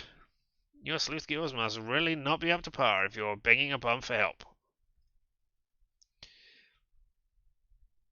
I'm not exactly a sleuth. It's an unusual case. Have some dignity, man. I'm not going to do the have some dignity, man. I will flip a coin. Heads. We'll go with I'm not exactly a sleuth. Tails. It's an unusual case. Yeah, I'm not sure you saw that, but anyway. And it is tails. So, it's an unusual case. It's an unusual case. How so? It's extremely political. I mean, they're all extremely political. Phooey! I asked, how is it unusual? It feels like the game was rigged against me from the start. Like I'm just bumbling around and achieving nothing, while everyone laughs behind my back. Very noir. I love the phrasing. Jeez, you sound hopeless, kiddo. Haven't you ever read a Chandler book? That's how it always is. Just do your best, enjoy the embarrassment, and hope that you stumble on the answer by accident. He accidentally lets a metal flask in his hand. Hand? I guess that says hand. Slip out and fall to the floor. Then struggles to pick it up. Kinnear can't bear to watch. God, what happened to you, Gianni? I've never seen you this low before. Stress-related disorders causing a disruption in my routine is what I think a shrink would say. Happens when a lot of shady folks are out to put a stake through your chest. Help us out. Tell us what you know, and we might be able to help you in return. Yeah, respect where it's due, miss. I think it's going to be the other way around. I ain't telling the two of you shit, pardon my French, until I know I can count on some protection. Gianni. Don't you Gianni me, Kader Al Asmar. Asami? I know your level. But, I know your level. But I also know that I know you are level. Your level. But I also know that your honor is one of the few things you care about. You want me to endanger myself? You put it on the line for me. I think that's meant to be I know your level, as in I understand what your level of respect and stuff is. Or are you saying your level like you're on the level? But then, I mean, you can't then go on to say, but I understand your honor is one of the few things you care about. Because if you know their level, then you know already that their honor is one of... Phrasing. And that's that.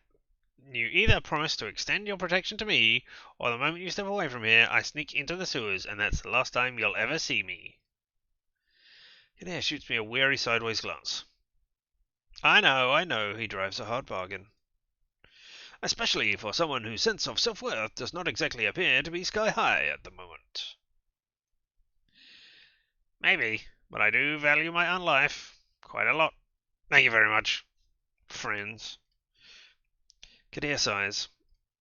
Alright, but 3 months from now, or the moment Prince Panhard tells me it's no longer possible for the court to offer you safety without compromising its principles, you're on your own.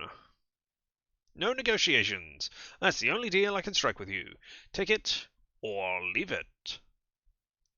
Angelo scratches his head, runs loudly, tugs on his mask, stands up. Oh, tugs on his mask, like puts it on. That's Jake with me, big fella. I might have strong opinions about Panhard, but hell, I'm sitting on dynamite. I'll take what I can get. Is that meant to be your flask that you're holding sideways? Or are you trying to vape through your mask? Who else in New York would you rather rely on? You want me to call the mayor? My opinions about the Prince aren't that bad. So, what do you good folks want from me? Who wants you dead? Ah, starting the interrogation with a tricky one. Wouldn't I like to know? Step up, Gianni. You seem to be forgetting how quid pro quo works. Wouldn't I like to know? Wouldn't cut it. What can I tell you? That warlock, Agathorn, or whatever his name is, presumed dead.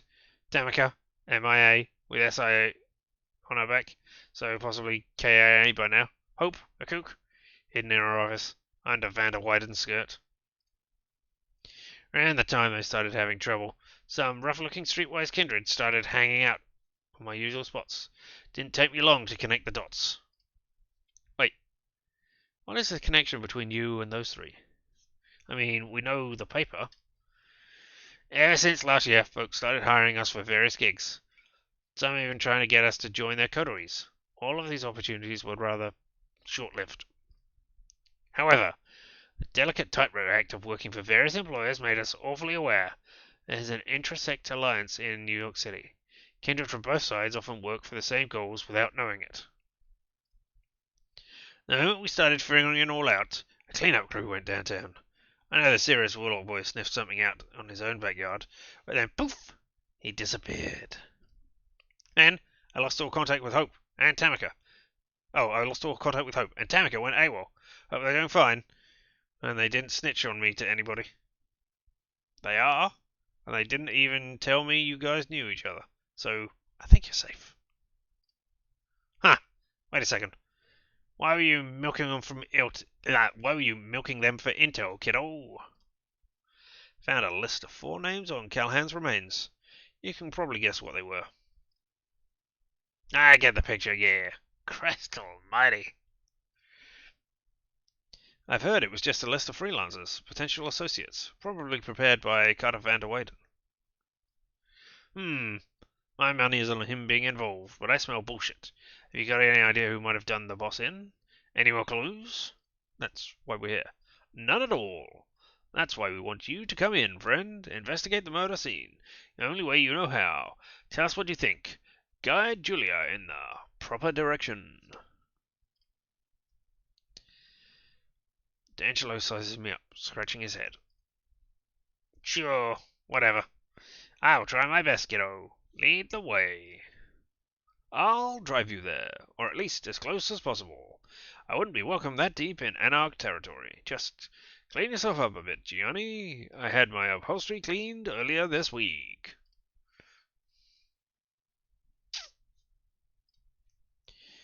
Oh, we actually needed that scene, did we? Okay. After dropping us off at the same place, Catherine first introduced me to Mia. Kadea quickly drives away. Here we are. Swell. A classic closed room mystery. Let me take a look. It's not a closed room mystery, it's a locked room mystery. A closed room mystery is easy. You open the door to enter and exit. A locked room mystery is you can't get into the place because the doors and everything else are locked. Closed room mystery. He starts walking around the office, carefully taking in every element.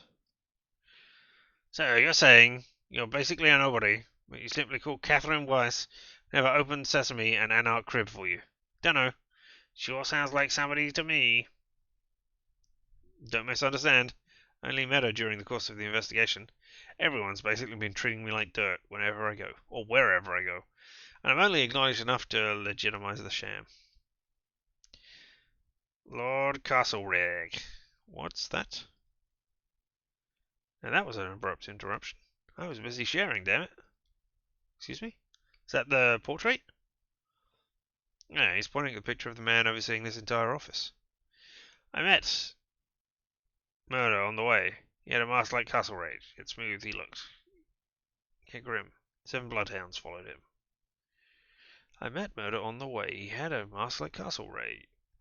Very smooth he looked, yet grim. 7 bloodhounds followed him. He seems to have completely switched his modus operandi upon seeing the murder scene. He's in his own little world, and his behaviour has become more machine-like. Erratic? It can't be machine-like and erratic. I guess it could be deliberate, and then never focused on one thing. Maybe then. I still don't follow. I never knew the old Irish coot was into the Napoleonic era, but then again, I've no idea about his exact age, of course. So maybe that's when he lived, or was born. Anywho. Pay minimal attention to me, alright? Who am I looking at here? Right. That's one Lord Castlereagh, born as Robert Stewart, a British Secretary of State for Foreign Affairs at the beginning of the 19th century. Incredibly influential, incredibly hated. The name does vaguely ring a bell, but I don't know why. Ask one fellow about Castlereagh, and he'll tell you he was the man who destroyed Napoleon for good, the man who shaped British politics for ages, the man who built foundations for European unity at Vienna. Ask another fella, and he'll tell you he was the man who destroyed the Irish Parliament, the man who cracked down on any possibility of reform, and then supported the cavalry massacring peaceful protesters. He's spouting these facts like a computer. Is that the hint of a detective's photographic memory? I have to say, it's downright perverted for an Irishman to put up Castlereagh's portrait in his office. Definite proofs that our victim was sick in the head. Eh, as if we needed more evidence there. Probably idolized him too. Maybe identified with him even. Yeah, that's possible. Callahan and his ilk adore those jagoffs who strive to reach across the aisle and achieve hard compromises. Too bad nobody else remembers them well. I feel like I should say something. Got this nagging feeling in the back of my mind.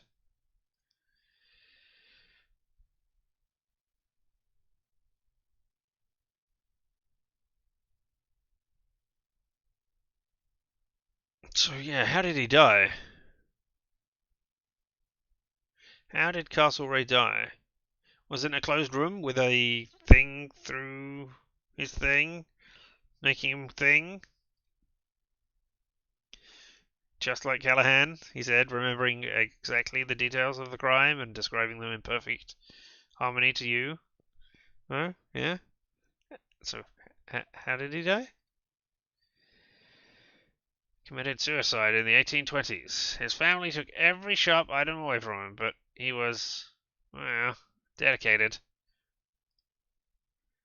Why did he do it?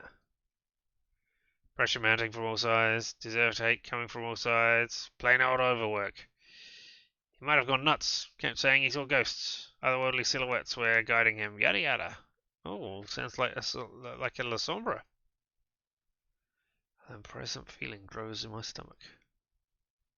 Also, there's a rumour someone was threatening to expose him as a homosexual. And choose between being publicly denounced and ending it all by his own hand? Chose the latter. Maybe he didn't. Oh, maybe he did. Maybe he was being um oh tested to be a La Sombra and failed, or got the ending achievement that I got the first time I did it by not shooting the guy.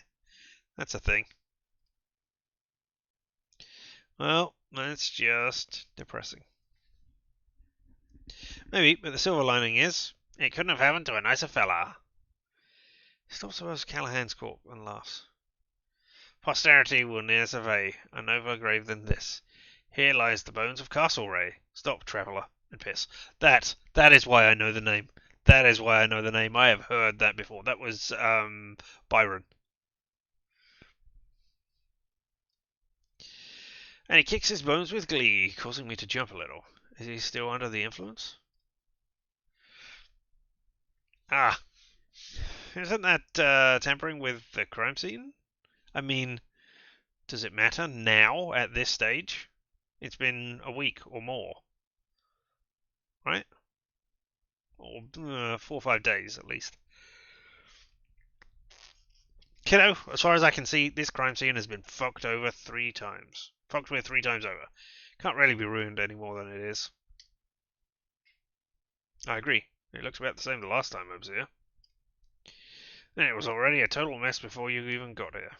Whatever. I mean, we knew that the ghouls had looked at it, and probably Maya had done something to it. Standing by the metal shutters on the window, he abruptly changes the topic. Nightproof. Have you toyed with these? No.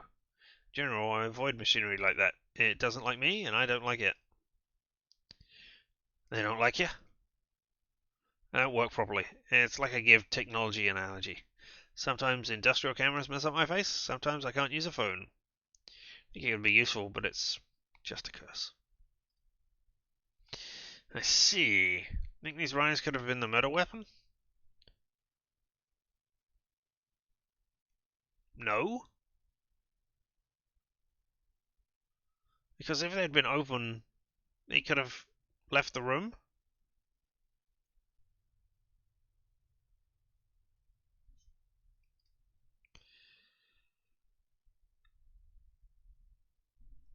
No, it hadn't crossed my mind, but I'm interested to know how you think that can be. How so? No. If I say hadn't crossed my mind, I mean, I dismissed it because it didn't seem likely. Now, how so? How so? Let me explain. Let's say, for some reason, our stiff was standing there as the sun was rising, maybe staring at poor old Castlereagh, looking for a soulmate to accompany him to the other side. Yet another guy pushed to suicide by politics. Pretty old school, romantic, yada yada yada. Maybe it was torpor. Maybe it was a freak accident. Or maybe it was premeditated. Oh, you've taken your mask off for some reason just then. In any case, sunlight would be a perfect murder weapon, no? I'm in the. I don't know. I would have thought it would have left distinctive marks of death on somebody. Takes off the mask to shoot a disfigured smile my way. Well, that's just a theory anyway. It sounds sound. Does it? Because I was just spitballing. It's practically impossible to make certain now, kiddo. The most logical cause of final death would be damage to the heart. That can be done without damage to the skeleton. Yeah. So you took off your mask, smiled at someone, and put it back on again. I don't see a lot of that happening. And he sets off with a wink. What is he playing at here? The safe. Anyone made a crack at it yet? As far as I know, only Callahan knew the code, and the safe itself is pretty hard to crack. Watch me, kiddo. Something to do with Castlereagh? He presses his ear to the safe and slowly begins to rotate the dial. It's not got a dial, it's got a pad. And a key. Whoever drew this scene was not consulted or was not told about how things should look. Stop clowning around. You're a safecracker now.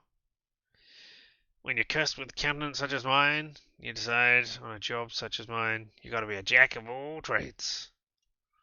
Yeah, still, sounds pretty hard. Last year there was a random fella visiting a heritage museum in Alberta. He found a safe that hadn't been opened in 40 years. Not a single specialist, nor even a blacksmith, could have handled it. The man just studied the numbering, listened closely to the mechanism, attempted the most sensible combinations, and voila! The unthinkable happened. That's where just trusting your instincts leads you.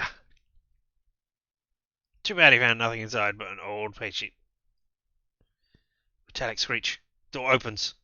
I'll be damned. I mean, by most metrics you are already damned as a vampire, but hey. And it looks like we've got the same case here. Confetti. A few random papers scattered around. For what it's worth, the lock has obviously traces of mechanical manipulation. Probably recent too. Reeks of foul play. But what do we know for sure, really? I'm done here. You can take over. Another wink, another walk in a random direction. Look inside the safe. Quite spacious. I haphazardly grab everything that's left inside the safe and hide it on my person. Then close the door so that nobody knows he managed to crack it.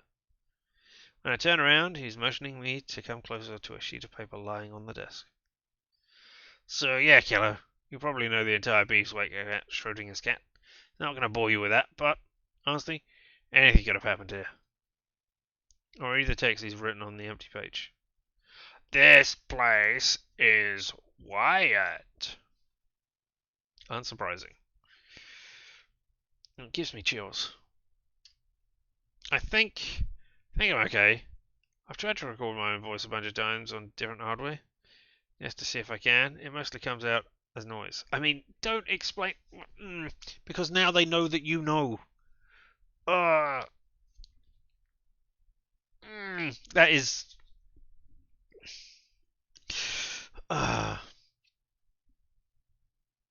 If it doesn't come out, then they know.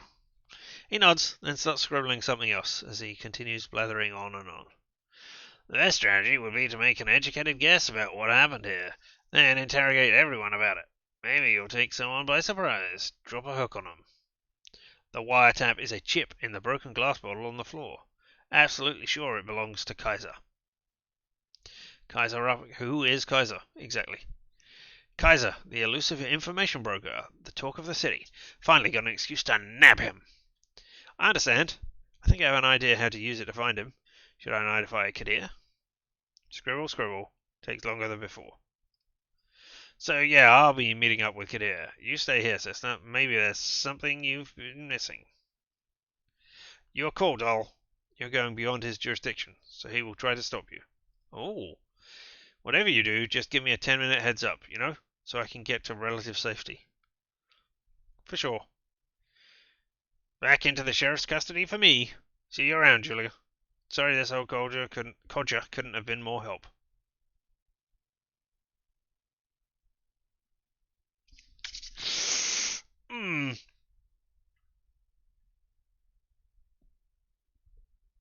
No, don't tell Kadir, because I don't want him busting in.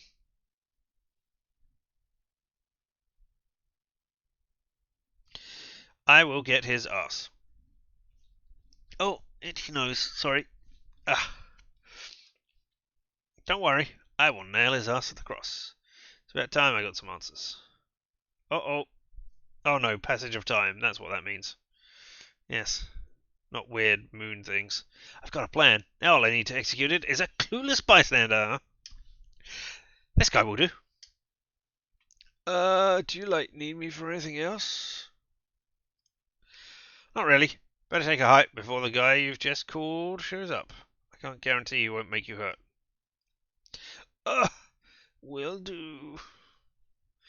He puts his head down and immediately trots away down the street. I might have messed with his head a little too much using my wily kindred charms, but I needed him to tell Kaiser where I want to meet, quite clearly, multiple times. Would have given him the kiss as thanks at least, but I told the big man I won't be here all night and that he'd better hurry, so I want to be ready when he comes. Less than 15 minutes later, a menacing black limo takes a fast, sharp turn onto my street. Less than 15 minutes later, a menacing black limo takes a fast, sharp turn, singular, turn onto my street and stops right in front of me. Suddenly, something like an acid flashback hits me. I know this limbo. I've seen it all around me over the past few days. But never thought it might be telling me. Still, it must have. Looks like I'm finally about to get some answers. Doors open and a raspy voice comes from inside. Get the fuck in, Sawinski. I smile and accept the invitation. There he is, Kaiser, the king of New York City's information highways. Surrounded by curtain speakers and newly fangled technological gizmos of all kinds. I am gonna fuck his shit up.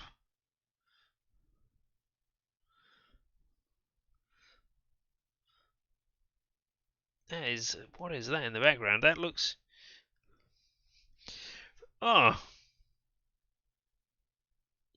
I mean, from a cursory glance, or from me trying to project things onto people, that looks like Famke Janssen in a Phoenix costume. Which, don't suspect it is in any way, shape or form. What do you see in the background there? Please feel free to tell me. Humph.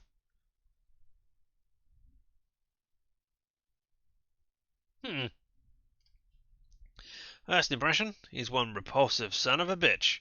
D'Angelo was always a surrogate, and he might have had similar physical disadvantages, but at least he was wholly endearing. With this guy, there's no room for any kind of sentiment. He's inhumanly cold. I get this feeling like he's been like this for ages. You're getting on my nerves, little lady, and I'm far from being the only one. That's not raspy enough. It's too animalistic. I get the sense he meant for all this to be threatening. Instead, I'm elated. After a week of running around like a headless chicken, unsure I was getting anywhere, finally I get a compliment. Ooh, drink it in. If there's one thing I learned back in Lodestar, it's that you only know you're doing your job correctly when somebody powerful gets visibly mad. Yeah. Don't piss me off, old man. If you want to escalate, I can escalate. There's a lot of expensive shit here you probably wouldn't want me to break. I mean, just being near me. Ah, yes, I did hear that you and Tank don't get along. That's why you left that mess down in the double spiral basement. He scoffs at me with pure contempt. Listen, I will speak as plainly as humanly possible to get this through your little head, since it's obvious you're not willing to read the obvious signals. You were hired for one thing only, little lady, to suck at your job, and you couldn't even do that correctly. Good. People keep stopping by my limo this week, telling me, Kaiser, dear Kaiser, we keep trying to make her understand how hopeless she is, but she won't get a clue. She doesn't have any evidence. She doesn't have any testimony. But she goes around knocking on everyone's doors, causing disturbances. It's such a fucking headache. I mean, what else would I do if I didn't have any clues or evidence? If you gave me clues and evidence that pointed at someone, I would follow those because I am not good at my job, as you have said. Although Richard might see through it, possibly. I don't know. But yeah. I don't see Julia having. Well, no, she's an investigative journalist. She's probably better at this than I am. Where are we? No, stop. Usually, I try to be a jovial host, so I cheer them up. She's not that much of a dunce. I say, she's making mountains out of molehills to make herself seem useful. I say, she's about to stop. She's not that much of a dunce. Yeah, okay. But you, in your infinite idiocy, decided to prove me wrong in the most spectacular fashion by knocking on my very own door, forcing my hand, threatening me even. Are you autistic or something, huh? Can't read basic fucking social clues? Stop for 1 second and ask yourself, qui bono? Who even fucking wants you to solve anything, let alone this case?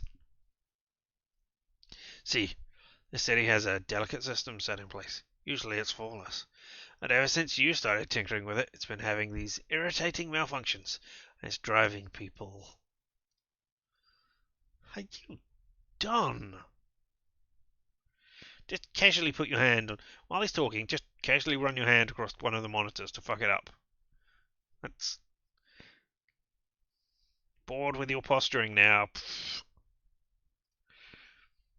A weird, disgusting sound. Something between a gargle and a bark escapes his throat. Unbelievable. All I'm hearing is that you're in possession of some information that might help me solve the puzzle I was presented with. If that's the case, I'm going to ask you to share it. Sharing is caring. I swear, you're absolutely irredeemable, you fucking garbage dump of a woman. How do I get through all this rubbish in your head to drive my point in?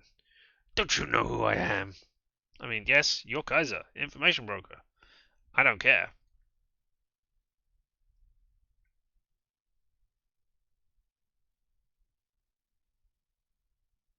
Yeah, let's lay down the big chip. You're the one who had Callahan's place wired. And if I tell them you had Callahan's place wired, looks to me like everybody else might be looking around to see if their places are wired too. Yeah? In which case, you might lose a lot of information, at least in the short term, and friends, possibly in the long term.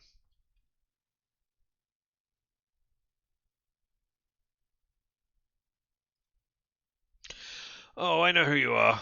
You're the person who had Callahan's place wired, which makes you a possible witness of sorts, or even a suspect. For Christ's sake, woman, get real. Even if your accusations were correct, then who, pray tell, would you report them to? Do you even know what kind of people I answer to? No. Care to acquaint us? Is that really what you want? You want to know who pulls the strings? Give me 10 minutes and I can arrange a meeting. This is your last chance to turn back if you don't. Last chance to turn back. If you don't, I tell you now, you're going to be sorry. The big kahuna? Finally? Now we're talking. Yes, the big kahuna. So this is your final answer, huh? Absolutely. I wonder if that's based on traits or whether this is a definite scene that you have to do. Unbelievable! Takes out his phone and begins furiously typing. I relax in the seat. Finally, we're getting somewhere. Might be dangerous, yeah. At least I will finally get a clue of what's going on. Just saying. This is the point of no return. Moss doesn't fuck around. Best case, you're gonna beg him to take you in. Whatever. He keeps grumbling under his breath, but I'm not even listening. I just watch the street go by. How? There are no windows in this. Oh well. Until out of the blue, I experience a strong sense of foreboding. First spotter in the corner of my eye. She's hovering right next to Kaiser with an expression that's impossible to discern.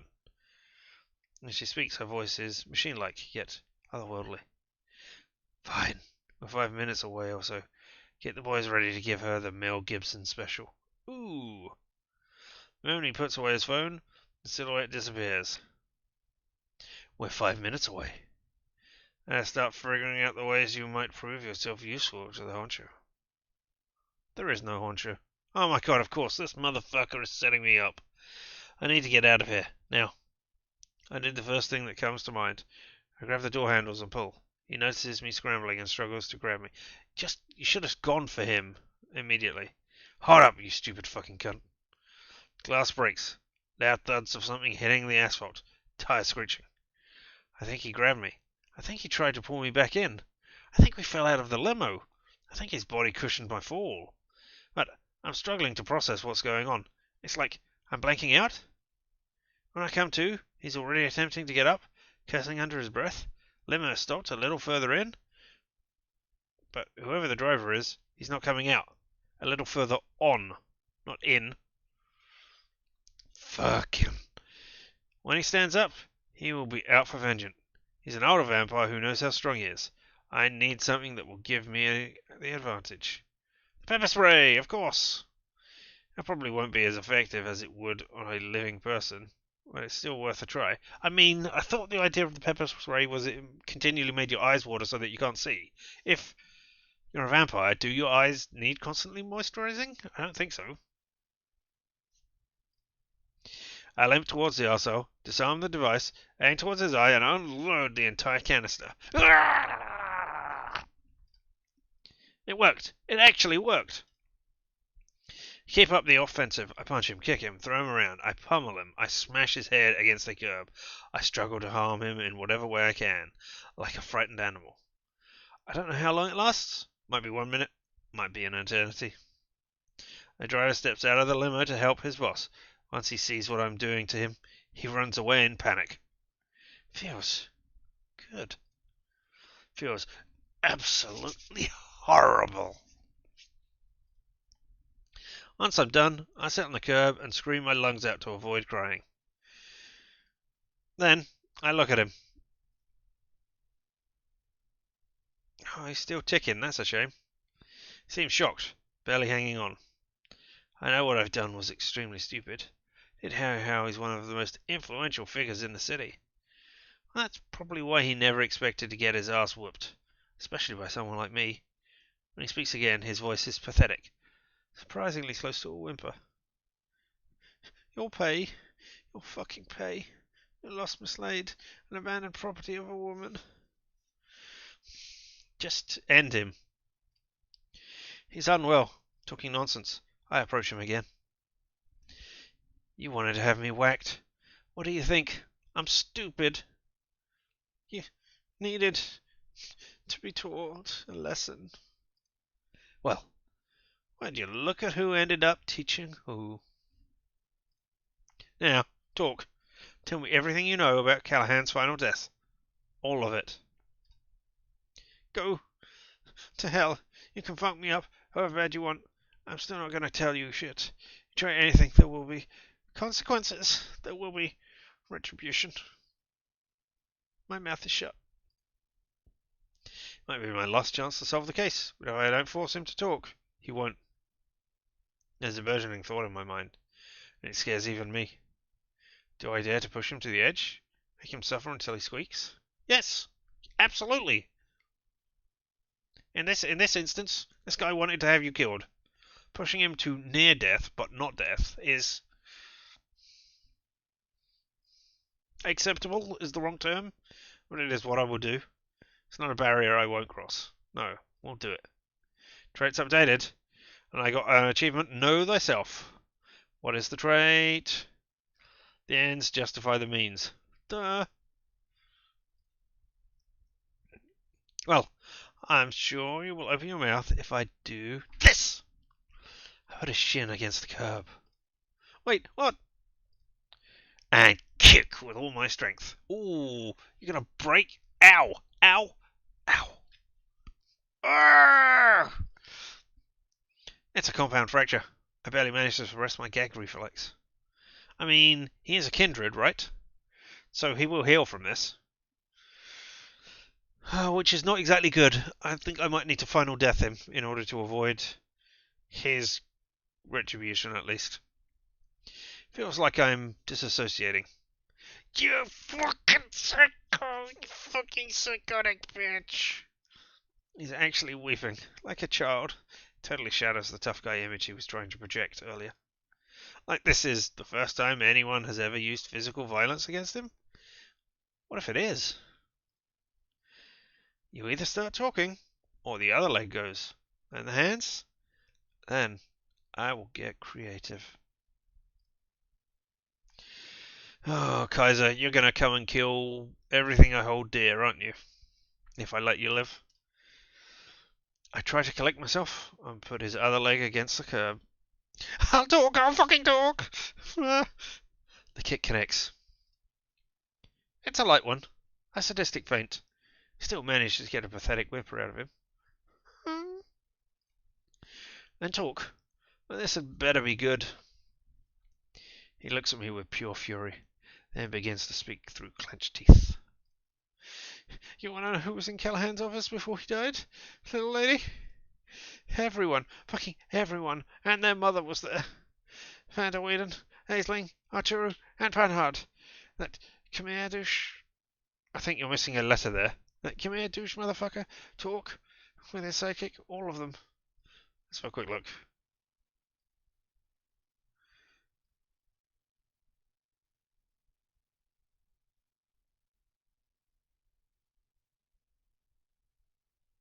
No, it doesn't say Khmer. Alright, okay.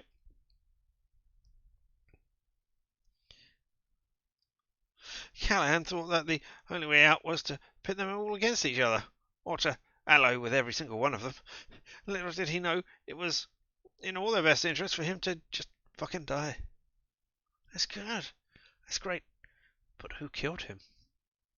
I have no fucking idea. That won't do. Once again, I put his leg in a potentially disastrous position.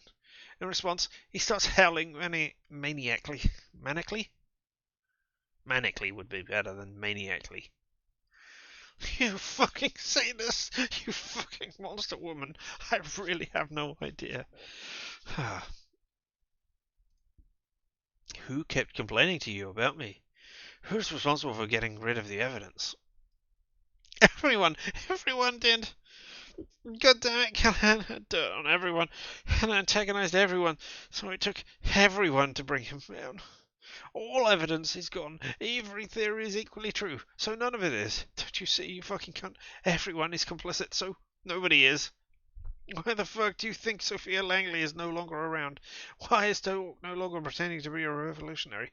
Why are free agents involved? Why are they shutting you up tomorrow? Shutting me up? That's news. Who? Can't you connect the dots, you dumb whore? You are... What are you, fucking retard? Somebody's about to get... Julia! Oh, Julia! I look back over my shoulder and see Kadir. No, I didn't tell him. I didn't want this happening. I didn't want him busting in and stopping my evidence gathering. Oh, you horrible person. Bloody hell. Bloody hell. What is wrong with you? Kadir, you're out of control. This is why I didn't want you to get involved. I had a hunch. A hunch that the moment you got a whiff of true power, all brakes would be off. Bullshit. You're out of your damn mind. I should have you in for a potential masquerade breach. No? Just let me explain myself. This ugly fucker tried to have me bitten, maybe even killed. Don't you care about that? I have no idea, Sheriff. No idea. She's dangerous. Psychotic. Shut the fuck up. I can't control myself. I kick him where I know it will hurt him the most. Oh, my leg! Stop this right now, you goddamn idiot! Freeze in place. I've never heard him use that tone with me. I will take care of you in a moment in my car, Kaiser. Hold on. I'm not done questioning him yet. Looks like there's a major conspiracy to... I'm gonna have to ask you to leave, and you're gonna be glad I leave it at that. If you do that, I'm gonna have to assume you're complicit. That's worth 2 strikes in my book. You don't want to risk a third. So that's that? Tell me, what was all my footwork even for? It's the point of the game that the game is pointless. We'll be seeing each other, little lady. Can you hear this? Go home, Julia. But, go home. Fine, I will. Before I do, I take a quick peek into Kaiser's limo. Still abandoned a little further down the street. I skipped the church visit again tonight. I want more time to finish this report. Who knows? It might be my final one. I just want to spend more time with Dakota. Yeah, just forget about the rest of the world. A lot happened tonight, but I can still manage to be at our appointment an hour earlier than usual. She should be glad. Oh no, we're going to turn up and she's going to be doing something. I sneak into the apartment as silently as possible, trying to surprise her. When I reach the bedroom, I see something unexpected. It hits me like a ton of bricks at the beginning. I can't properly pass the sight. When I finally understand what I'm looking at, it causes a wave of terror and disgust as well up inside my chest. Oh, is she dead rather than that? No. What the fuck? She's shocked to see me. Doesn't know what to do. She's like a deer in the headlights, or a schoolgirl poorly trying to hide her misdeeds from a teacher. Is she dressing in my clothes? You're early. Yes, I am. These are my clothes, Dakota. These are my cigarettes. That's my jewelry on the table. Yeah, I'm pretty sure, God almighty, I thought I was just being neurotic whenever I noticed something dreadful familiar in you. I can explain. Please do explain. Good 10 seconds of awkward silence pass. I see her spending an eternity in her head. This isn't what it looks like. It's exactly what it looks like. You want to be me. Which isn't great. I don't particularly want to be me, but still. Oh my god, it's exactly what it looks like. I will just come out and say it. Dakota, are you single white femaling me? That makes sense now. No, come on, no. I thought I was the leech in this relationship. What's that movie together? We made fun of Jennifer, Jess, and Lee together. A roommate stalking, imitating her own roommate? Ha ha ha! What a concept, right? I was being fed on in a far more sinister way without knowing it. Don't be silly. Silly? I've never been this serious with you. So, whenever she put on my makeup, whenever I used her as a mirror, she was always hyping me up because she wanted to live vicariously through me. So many little things make sense in retrospect. The little ways you kept modulating your speech after me. We had ways our tastes were always compatible. Some of your art feeling so familiar. None of it would trigger any alarms by itself, and yet she's as humanly embarrassed as possible. Julia, listen. Don't fucking touch me. I can barely think of anything more repulsive than being on a pedestal like this. It's like the other person is begging me to perceive them as someone worse, if not outright subhuman. Don't be like this. Don't. You know, this would probably be infinitely more palatable if you talked to me like a person here, not like I don't know your fucking mummy. Like I don't know your fucking mummy. Reading that wrong, but you know what? Fuck you. I've been locked in this apartment by myself because of all the pandemic shit going on. It's fucking me up. I know you're having it hard right now, so I didn't want to bother you. Yeah, I was counting on you to ask about how I'm feeling, babe. How's your work-life balance? Aren't you feeling claustrophobic? Hey, is it just me, or is our drug supply weirdly shrinking too fast? I never noticed any of that shit. I mean, I didn't know you weren't going out for a start, and I asked you about your work-life balance before. But no, you were too much of a self-centered bitch. You regularly suck me dry. And it's okay. But the moment I entertain the thought of taking something in return, I'm crossing a line. Oh no, I'm a member of an immortal elite secret society. It's so hard to cope, Dakota. Whenever I gracefully decide to visit our apartment, let's just do what I enjoy until the pain stops. Fuck you. No, that's not how this went down, but hey. Fuck you. Sincerely. Fuck you, fuck you, fuck you, fuck you. There's nothing you can do but take. And you should have learned by now that just taking won't make you happy, you big dumb bitch. Stop. Just. I'm destined for better things than this. Get the fuck out of here. You disgust me. Dakota breaks down crying. She grabs a jacket and a purse and runs out of the apartment. I try to stop her. I stand there for a short while in silence, and then lock the door. Did she take her keys? I don't know. I don't know if I care. She's dressed like me. She's got white hair rather than black hair, but it's still possible that she could get picked off by my enemies rather than me. Might be a way to do this. I desired for someone else, not for myself. For a way to open a different world, not get locked back into mine. I collapse onto the soft bed. I smell her perfume. I always liked it, but now it makes me slightly nauseous. I try not to think of Dakota. Think of Kaiser. Think of Kadir. Think of Callahan. No matter what I think of, I sense doom. I feel that I've just sealed my fate, whatever it may be. Everything fucking sucks. Back into the void, back into the void, back into the void. Scream bloody murder. Achievement unlocked. Alright. This is where we are going to end for the day as well. Or however many days it has been. Indeed. No, no, save me from the vampire. I keep doing that, and it's never not going to be funny. So, thank you so very much for being here, for watching me stumble my way through all of these exciting is the wrong term, but hey, all these professional mishaps that we have here. It doesn't matter. Sorry, I am messing around here.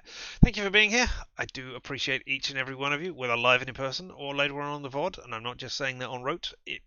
Why do you not believe me that I appreciate you? The fact that you are taking any of your limited time to watch me do this, that's great. We'll be back tomorrow. Will be more Days Gone tomorrow. That will be fun. I think we're finally going to do the Go North and finally, give dog toys to Jack. I mean, escape with our wife. Yes, definitely meant that, not dog toys. Yep. So maybe we'll take a look at those 2 Nero things down south, just so that we can get the injectors for them before we head north. I'm undecided on that at the moment, but that will be fun. But until the next time, I have been Richard, and this has been LMTDTMFFR, or, say it with me now, limited time offer, no vowels, and you all have fun.